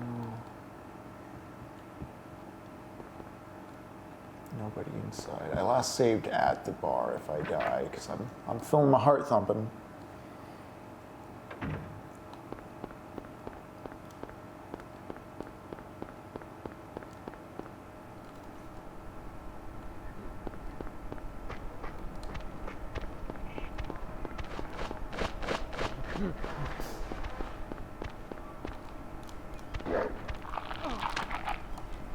Get off of me. Gross.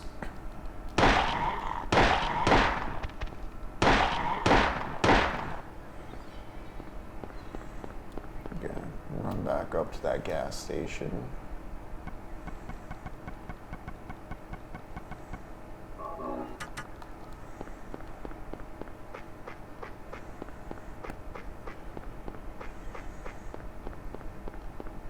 There's like this park here? Okay.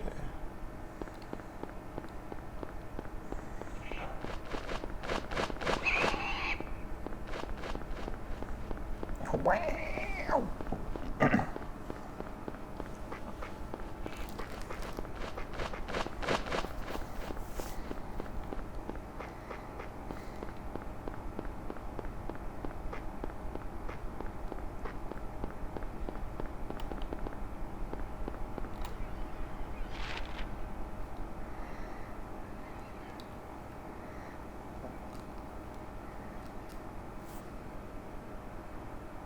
Burger place doesn't work. All right, let's get back to the bar. Oh man. I want to jump like that. Oh no, the light doesn't Yeah. stop him. No. They still assault you.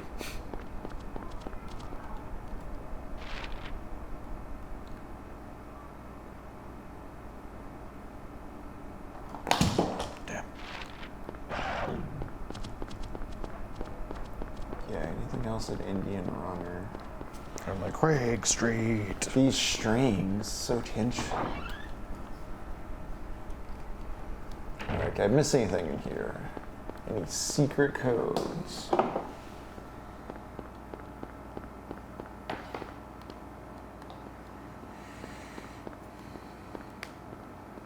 you know what? Does this say something? Oh, it doesn't. 50X. Oh? Hmm? Oh. Oh, alright. Safe key. Oh, okay. Open the safe. Well, use the safe key, right? Yeah, okay. Come on, dude. Imagine like you're going over, you put this safe key in your Drugs? pocket and just like, why isn't this working? Any cool drugs though? Like, are we gonna do any of them? That's it? No further inspection on what those drugs might be? August 20th, September 12th.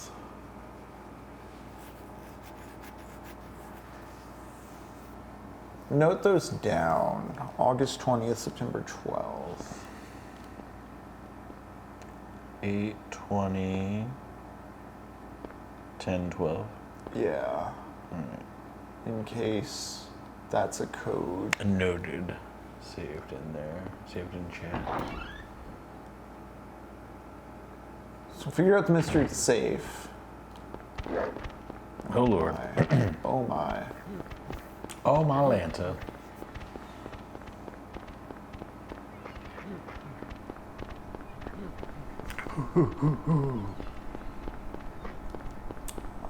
Let's go back to that hotel room.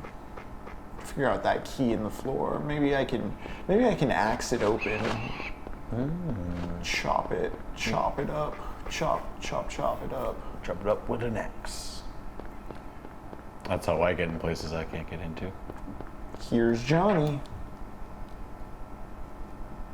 My name's Jacob.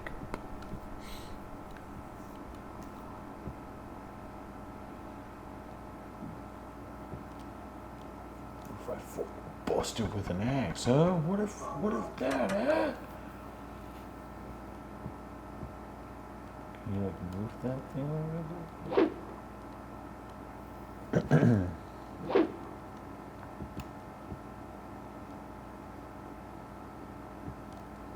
I used the other axe to chop things up before, right? I think so, yeah. This guy.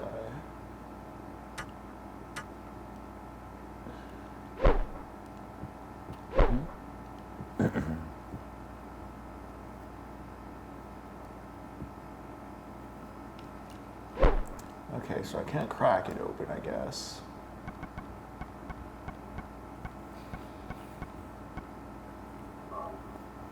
Number 180473.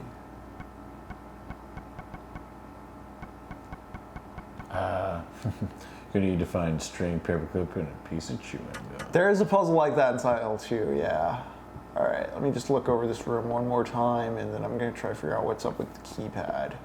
Man, I have actually had to do that in real life with like a piece of wire and gaff tape to get something out of at the F1 racetrack. I forgot what someone dropped. It was like an earbud or some shit, and I was like, we can figure this out.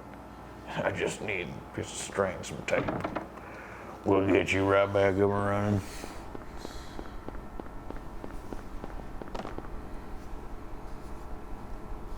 All right, what is the trick to this keypad? Ghost Bro, that's my red Nick I'm bringing every once in a while.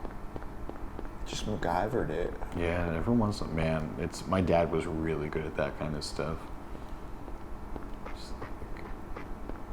So you can't do a thing, and he's like, I'll find a way. There's a way. You just gotta think on it for a minute.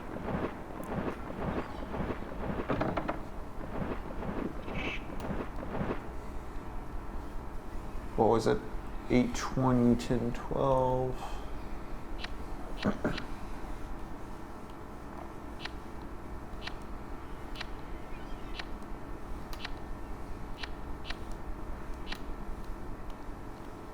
Now, 0820 star 0820 enter. Oh no, we really haven't got any hints on this that I can think of. Right. Unless there's something back at the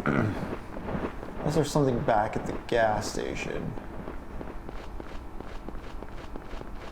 I got the key to his hotel room, which has the key in the floor that I can't get, and then I got the drugs cutscene in the safe.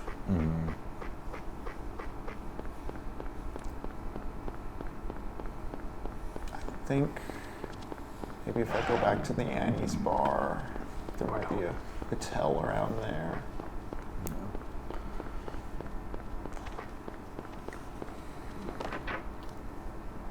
There's also a save point.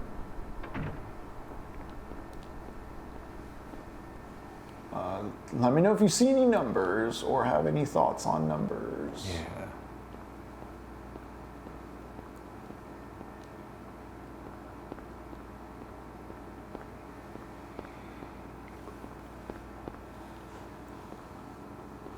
Ooh.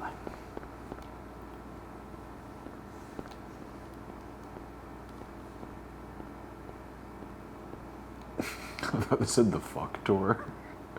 It says funk tour. The funk tour. Oh, can we read that piece of paper next to it at all? No. Ah, damn. There's nothing around here. I need to open up. I need to be able to reach into that little wooden hole. I don't have anything for reaching into the little wooden hole. No little hooks or anything. Behind the fuck door. Behind the fuck door. All right, let's get behind that fuck door and see.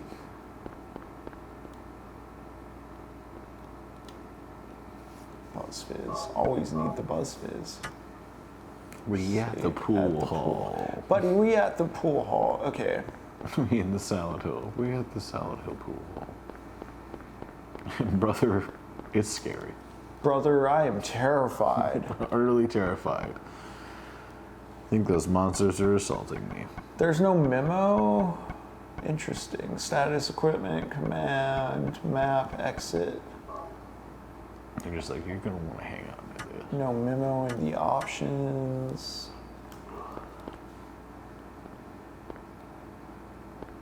Okay, I don't think whatever clue we're looking for is in the pool hall. Can you go behind the door, or bar, I mean?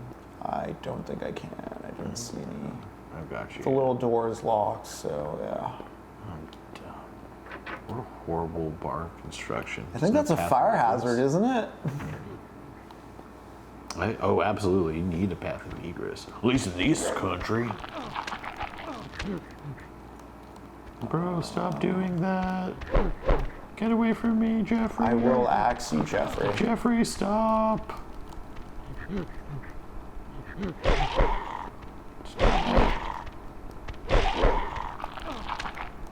I'm gonna run. I'm gonna run. It's just no, we're fighting these guys.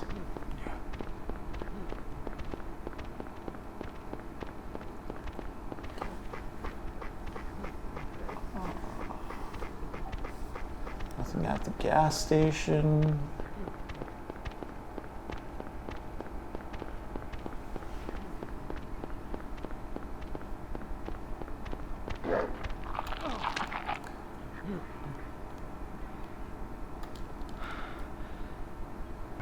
Can I axe them? Axes do good on them, right? Oh boy. Up. Up. This is where I came from. Yeah, this is where I was earlier.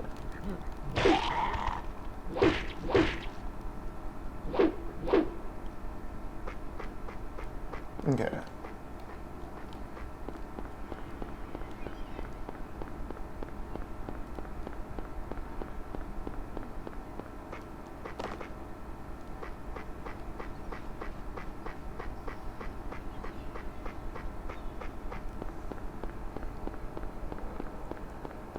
Is there anything outside the gas station?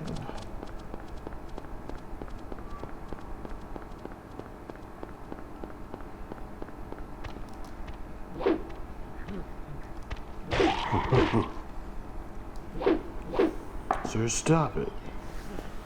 Yeah, I'm getting a bit more aggressive so I can investigate the streets without being scared. Yeah.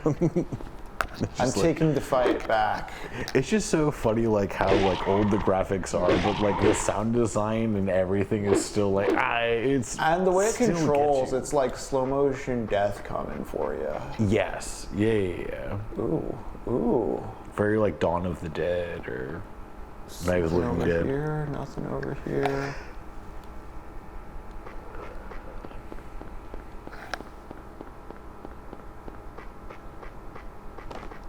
Nothing over here, it seems. No. Nope, that's a dead-end street. That's a dog.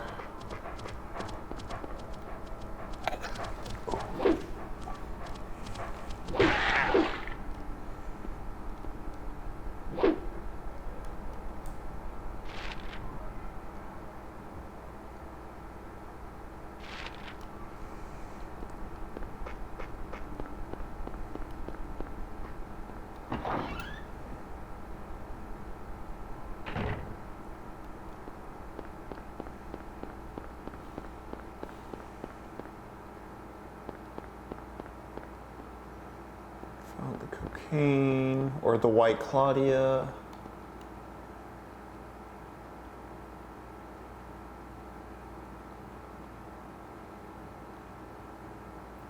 What if it's just 2012? I didn't try that, I guess.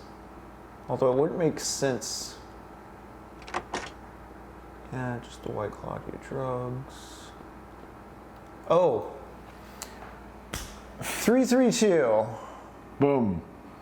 Daily at 5 a.m. 3325 or 8. Oh, 0886. Overthinking all of this. Diddler backdoor daily 8 a.m. or entrance code 0886. I just didn't read the zone enough. Did you take a photo of that? I did, yeah. Got it. Let's get back on the proper path with the Lord. You know, we're getting there. You know, this is why video games don't make you smart. No. This is Actually, you just proved why. yeah, exactly. You This know? is a couple layers of just square block into square hole peg puzzle. We are still in Babyland, folks. That is comforting, maybe, maybe not. Do not deceive yourself into thinking you have left Babyland just because you're playing with the scary pumpkin action figure. What was it, 0886? Yeah. There we go. Reading comprehension check passed eventually. Yep. Okay, cool. Cool. What's in here? There's a radio on top of the cabinet. It's completely dead. Maybe it's broken.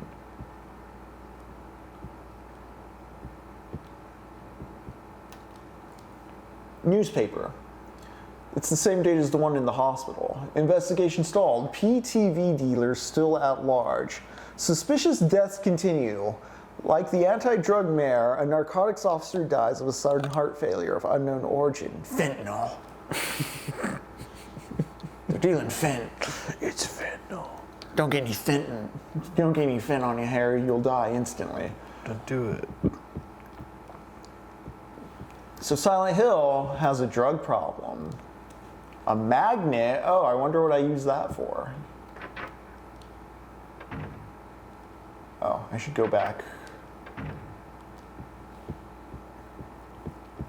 So does the Reading town comprehension does the check town have a passed, cult problem eventually. or a drug gang problem? A little bit of column A, a little bit of column Nothing B. special. I'm glad you're a good judge of that, Harry. You're a good judge of what's special. There's a guest register. Nothing special. Nothing special. I should go investigate that motorcycle. Vending machine doesn't work.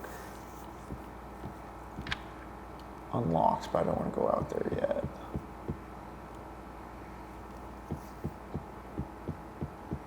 Okay.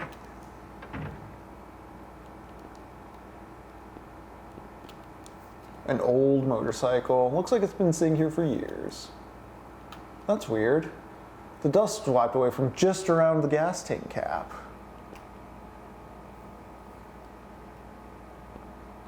Oh, should I do something with the gas tank cap? The drug gang could create a lot of ghosts inadvertently. Did they? Do drugs cause ghosts? You know, is that a valid, insane question to ask? There is something to the hauntology of it all. It's Silent Hill as a structure with these forces within it. Can I use the magnet on the car? I do love how much this and Resident Evil and this particular era of PlayStation, like, this is a step removed from text adventure games or like those Sierra adventure games where you just have a dude on screen and it's like check motorcycle, check door. Check Like, this. PlayStation had a really nice step up. That's weird. Okay, so I can't do anything with that. Gotcha. What to do, man? But I'm gonna use this magnet to take this key. But before I do that, let's save. Let's save because I'm low on health. I can feel my heart beating on the controller. Oh, that's I know pretty there's cool. monkey men outside. Yeah, I'm really like Duck Station has worked really well with this PS5 controller. I love it.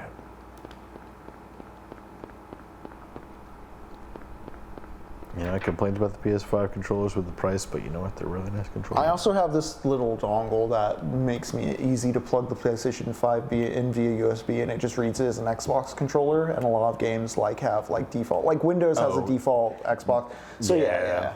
Like I think you may have noticed while we're playing like Ghosts and Goblins or something, we were getting like the Xbox symbols. Yeah. Even though we're using PlayStation controllers.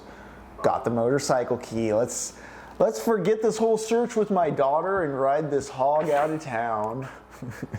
That's right, folks. I'm getting My midlife I'm crisis. doing all the optional stuff. We're gonna get the best ending. The ending where you ride the motorcycle out of town and just fuck off to the whole kid question.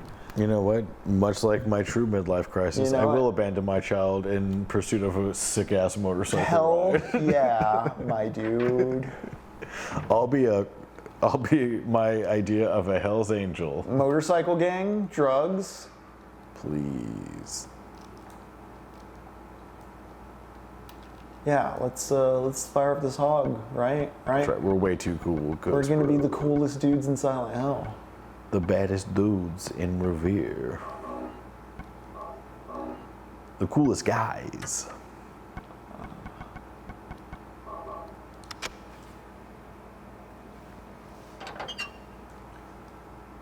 Oh, a small glass vial wrapped in a plastic bag. That looks similar to the one in the hospital. What is it?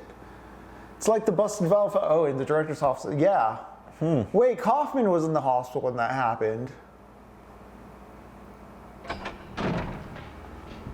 Wait a second. Hey, wait a minute. There's Kaufman now. Give me that.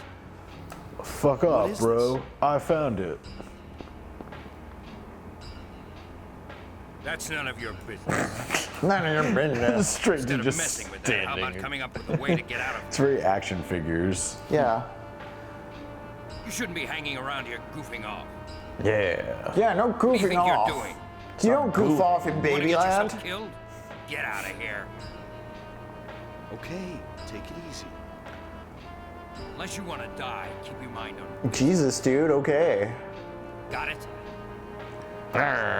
So clearly this dude, he was pissed and in such a rush. Guess I wasted my time. Better hurry, I'm worried about Cheryl. Okay. I do believe I've just done everything to Get a good- satiate the best ending in the game. I think I got all the optional good stuff. But yeah, so my read on it is like this dude's in the drug trade. Like he's one of the ones who was trafficking the white Claudia stuff. That's why he's being so sus and is probably still here even though there's an accident. Weird. I wonder why. Yeah, what could that mean? All right, let's go find my daughter.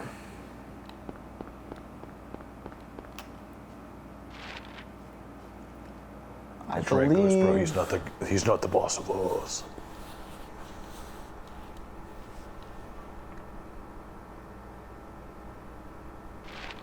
Let's go. Creepy Let's go this way and noises. see. Yeah, get away from me.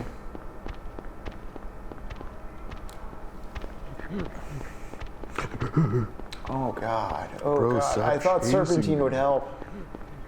There we go.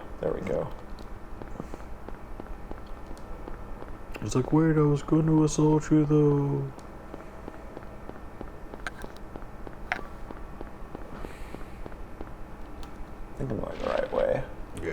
I think if I go this way, I'll find my daughter at the lighthouse.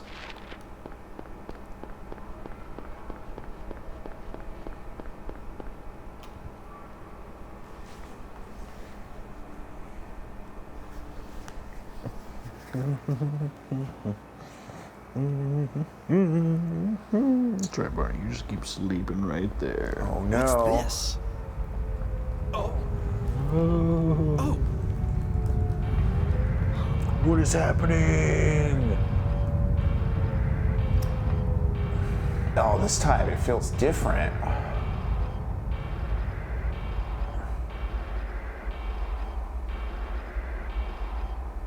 Oh, it's a more permanent change. Terrifying. I do believe this is like a point of no return. I think we're entering the last dungeon or last series of dungeons. This game's not very long. Yeah, I was gonna say this is a lot shorter than I thought it was. I also remember the final dungeon puzzle location area being a legit mind bender as a teenager. I remember being at it for a while. Yeah. I think it's like a labyrinth with its own map. I think it's very easy to get lost in if you're not keeping track of stuff. I may have also just been a dumb teenager, you know? Yeah, entirely possible. I too was at fault of that.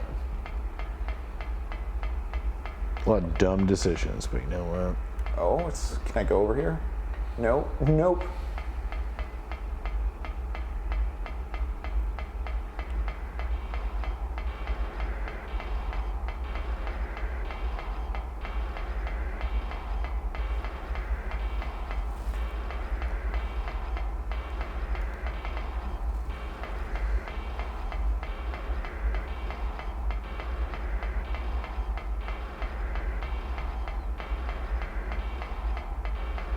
Again, thank you, Jacob's ladder. Yeah. Jacob, thank your ladder.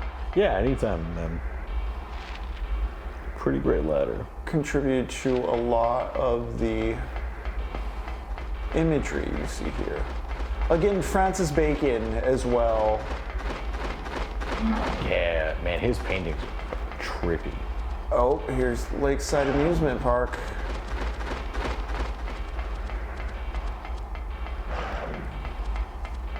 Is there a door I go through to the amusement park? Oh, yeah, it's right there. Oh, Guys, I'm trying to go to Babyland. You can't stop me. true. Oh, is this... Is there a hole here? Hold Yeah, on. what is happening? My frame rate's real low, first off. Nice. Yeah.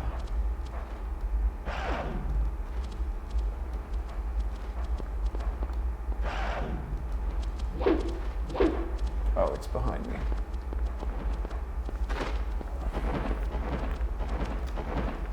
Oh. I'm not gonna let this kill me, no way. Yeah. That's it. They should have put Danny Aiello's face on the nurses. Aiello's? What? Yeah, but I'm not familiar. Danny Aiello's?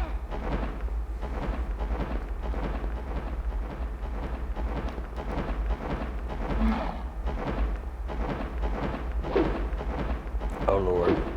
Dude. Ah, it's the guy in Jacob's Ladder, the angel type one. Gotcha. Oh, okay. Gotcha. I was like, the name sounded familiar, but oof. Yeah, he is pretty good, dude. Yeah, the Do the Right Thing pizza owner. Yeah. Dude, he is really good.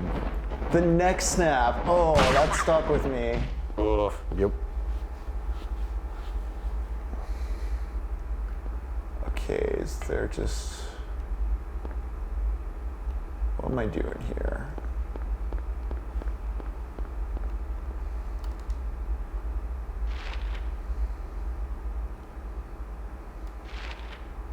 I thought this was an important location, but maybe it's not. Or maybe it's not during this time, but I come back later, because, like, it was right next to the amusement park sign.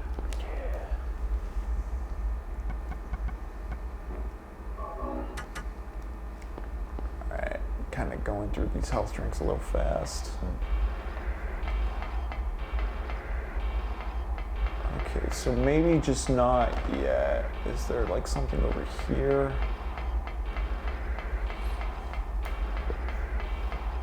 Do I go to the pier?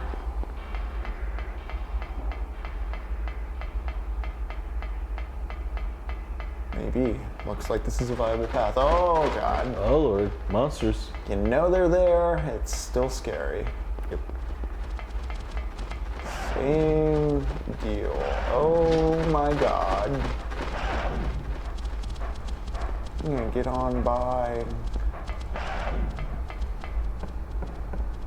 Whoa, I don't remember getting on a boat or anything at all. Yeah, what? Oh, looks like there's a little gate there. Oof. More dogs inside. No! Oh.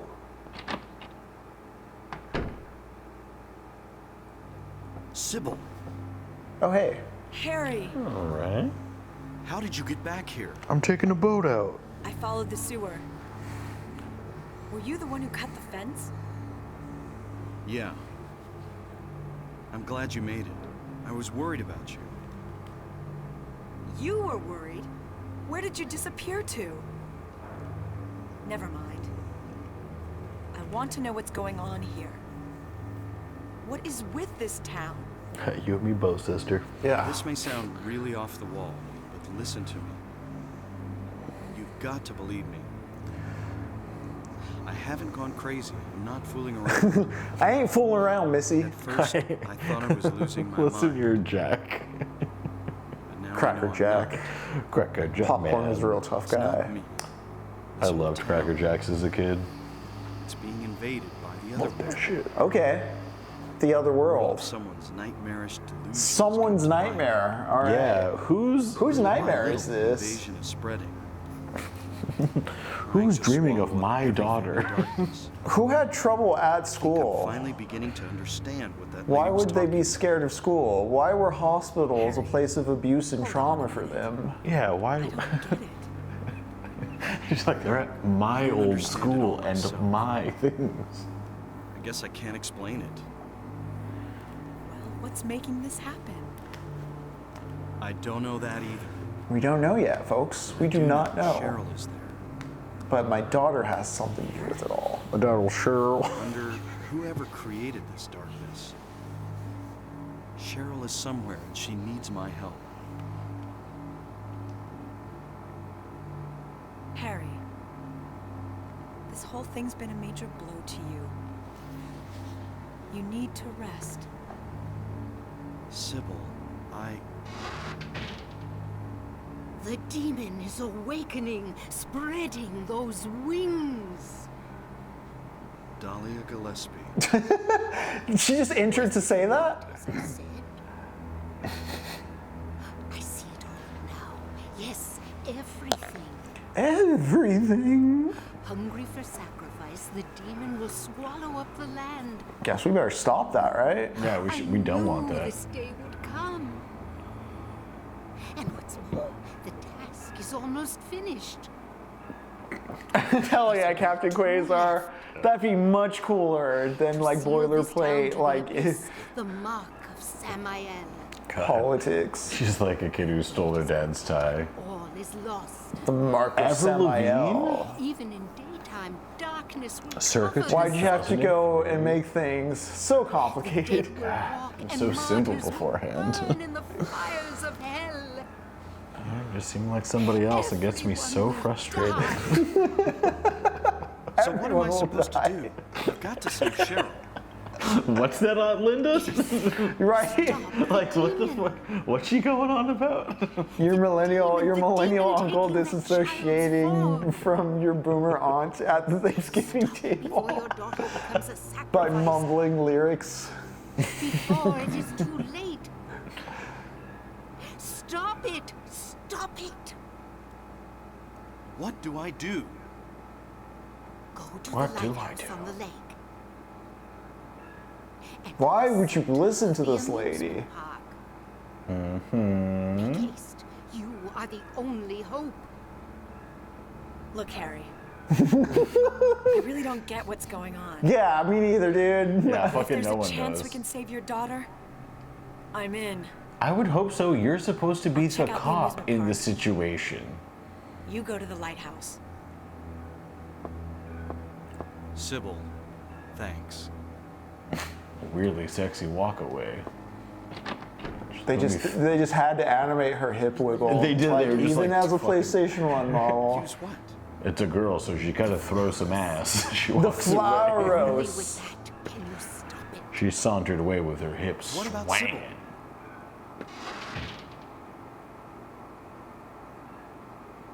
I'll go to Babyland. You go to the White House. To the White House. Well, let's go. We can cover it. There's no monsters in Babyland. There's no monsters in Babyland. Don't worry about that now, though. Later, Harry. Later, you fly the ship. You pilot the ship. Boat. Just at the boat. Okay, can I just... They just boat.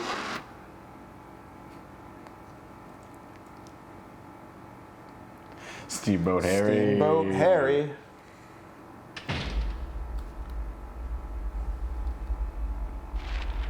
You know what? I think we will save the last leg of the game for Thursday night. Yeah. If it's a bit short, or if you think that sounds a bit short, again, I both remember the final area being vastly confusing, but guess what? I also have a surprise in mind, chat. So if we clear Silent Hill 1 next time, we're going to start another game. It might be a treat. It's a secret, it may be a secret treat. It may be a special enhanced edition of a game that fans brought to life because there's only dogshit HD ports and backwards compatibility is not that great on the versions of it we have physical media of. Also, even though I have the original disc, the console's kind of crappy, kind of scary. Also, I mean, Yeah, it's a whole thing. running an AV to HDMI converter to this TV, to this setup, it kind of looks shitty. I decided it'd be more consistent and reliable just to get the HD fan patch package that came out for this game I'm considering. I'm not gonna tell you what it is, but you know, we'll beat Silent Hill 1 and maybe move on to that. But yeah, we're going to cut it here for tonight. We will still continue talking about Kingdom Come. Kingdom Come is going to be very relevant to the next game as well. It's kind of all in theme, so I think we can carry some consistency here as we continue on towards the end of the Spirits season. Just a heads up, again, there's no Tuesday show, there's no movie Sunday. We will be here Thursday. Wednesday, check out Fight Opera. We're rerunning old shows. Phantom of the Fight Opera is going to be rerun on Wednesday night over at twitch.tv/Fight Opera. I and a few other Fight Opera participants will be providing commentary on the replay. Also, though, it's Phantom of the Fight Opera. This was a Halloween musical show we did last year. So on top of it being a wrestling show, there's a lot of elaborate musical bits. It's something that I was really proud to be a part of. It's one of the favorite things they've done over at Fight Opera. So shout out to that. Also, on Saturday, we're doing Fight Opera at Austin Beer Works. If you're not in Austin, if you can't make it out to the free wrestling show, we're going to be streaming at twitch.tv/Fight Opera for that as well. So, you know, if you haven't checked out Fight Opera, go mosey on over to their page, give them a follow, and if you want to chat with us, you can check it out Wednesday. Do it, you'll love it. Yeah, but we're going to call it a night. We will be back Thursday with more Silent Hill. I may be done with Kingdom Come by then. We will see. But until then, y'all take care. We'll see you in Babyland. Y'all stay safe out there. Goo goo gaga. Goo goo gaga, have fun in Babyland. Daddy loves you.